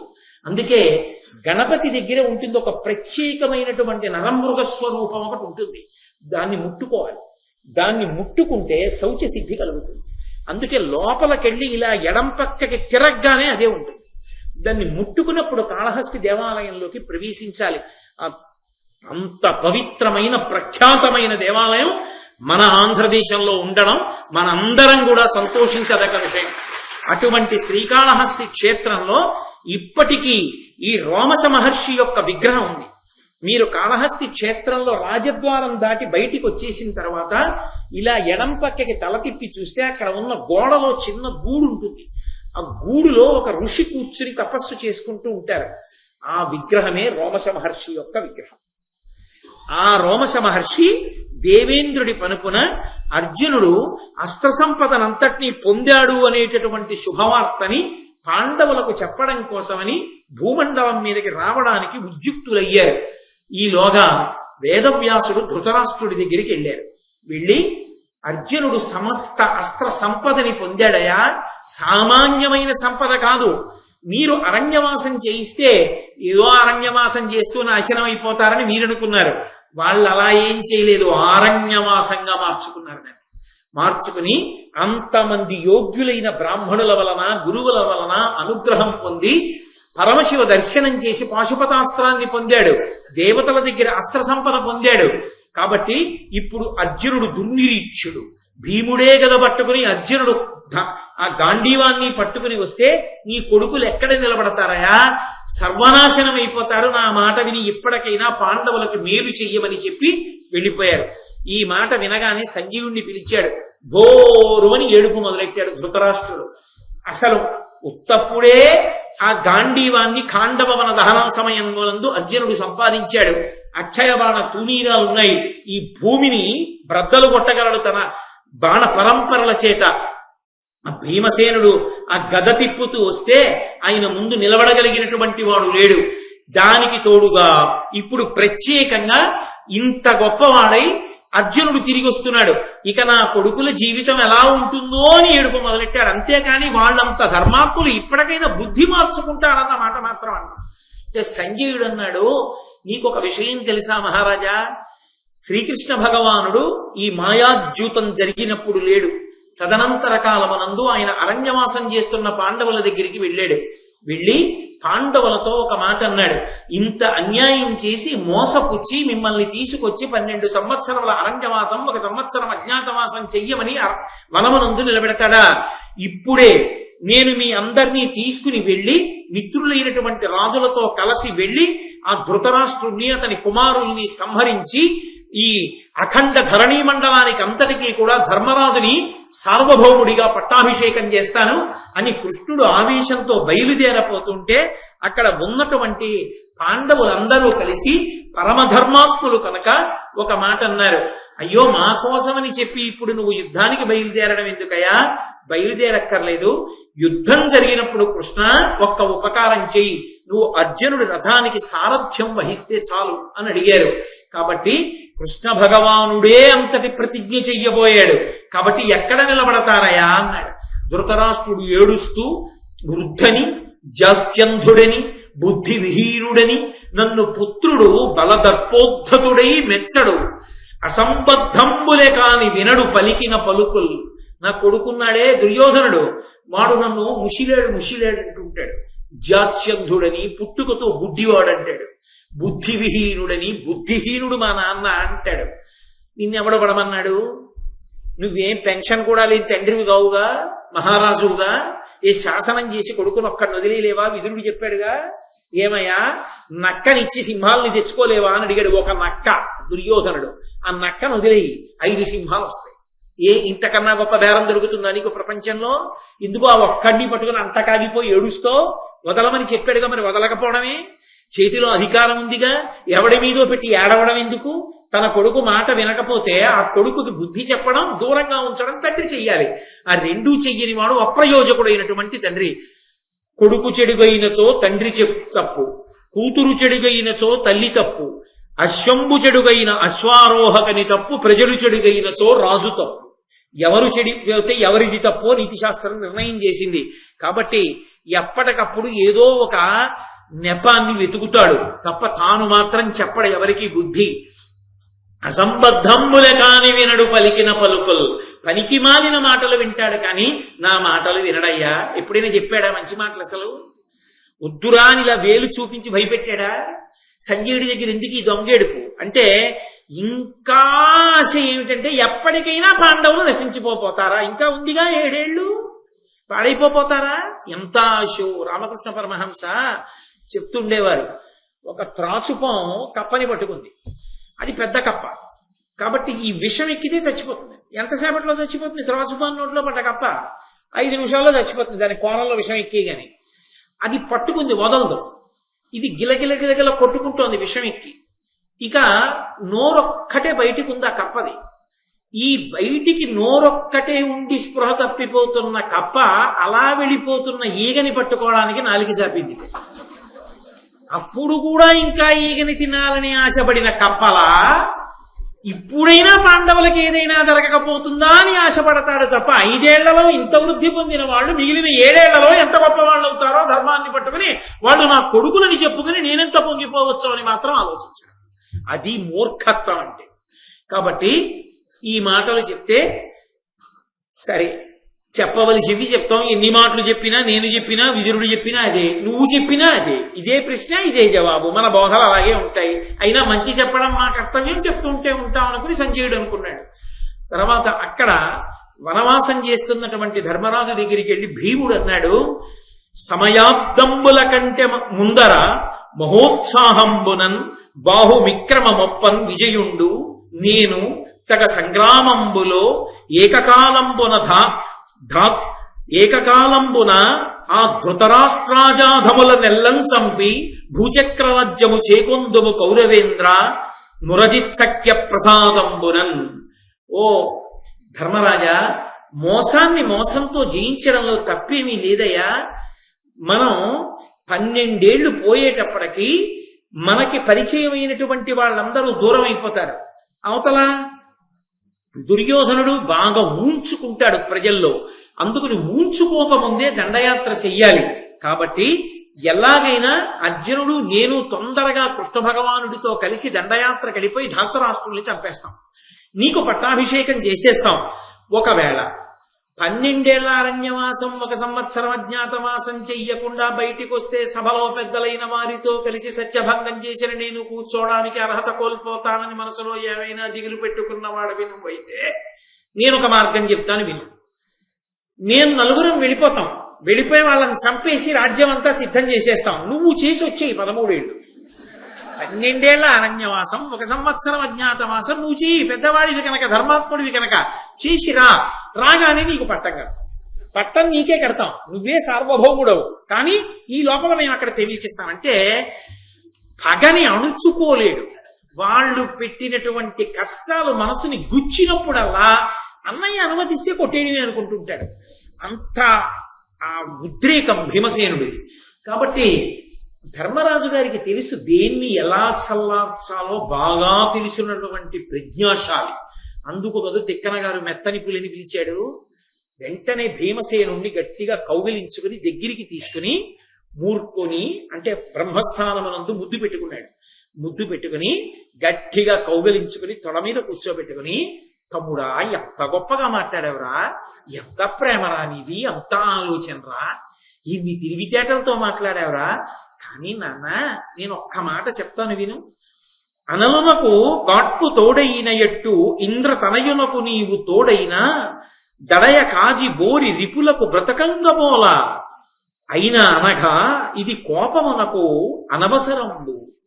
గాలికి మంట తోడైతే రెండూ కలిపి ఎలా కాల్చేస్తాయో అలా అర్జునుడు నువ్వు తోడైతే నిలబడతారా? ధాతరాష్ట్రులో నిలబడలేరు, మీరిద్దరూ కలిపి కొట్టేయగలరు, అందులో సందేహమేం లేదు. కానీ నాన్న ఇది కోపం తెచ్చుకోవడానికి సమయం కాదు. నేను చెప్తాను కదూ సమయం ఎప్పుడో. ఉద్రేకపడిన భీమసేనుణ్ణి ఎప్పటికప్పుడు ధర్మం కోసం ఆప్ చేస్తుంటాడు. అయితే ఇంత ఉద్రేకం ఉన్న భీమసేనుడి దగ్గర ఒక గొప్ప లక్షణం ఉంది.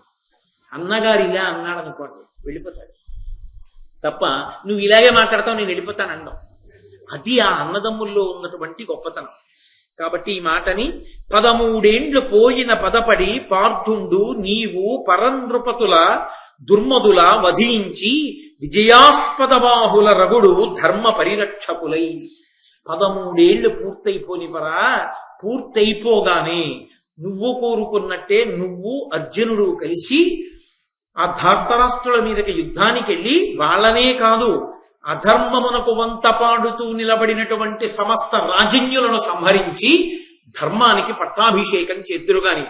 ఆనాడు గెలిచిన చేతులతో మీరు తిరిగి వస్తుంటే ఆ సంహారం చేసి వస్తున్న మీ చేతుల్ని చూసి నేను మురిసిపోతాను రా అన్నాడు. ఏదో ఉత్సాహపరిచాడు కదూ, సంతోషపడిపోయి భీమసేనుడు ఊరుకున్నాడు. అక్కడితో ఇవాల్టి నా ఉపన్యాసాన్ని అందరూ శుభప్రదంగా మంగళప్రదంగా ఉన్నారు అన్న చోట ఆపు చేస్తాను. ఎందుకంటే నేను ఒక్క అడుగు ముందుకేస్తే అద్భుతమైనటువంటి నలోపాఖ్యానం వచ్చేస్తుంది. ఇందులో కొన్ని ఘట్టాలకి ఫలశ్రుతి చెప్పారు నన్నయ్య గారు. ఈ ఘట్టాల్ని విన్నంత మాత్రం చేత మనసు చల్లబడుతుంది. భగవంతుని యొక్క అనుగ్రహంతో ఎప్పటి నుండో కరుకు తేరి నిలబడిపోయిన సమస్యలకి పరిష్కారాలు దొరుకుతాయి దేవతానుగ్రహంతో.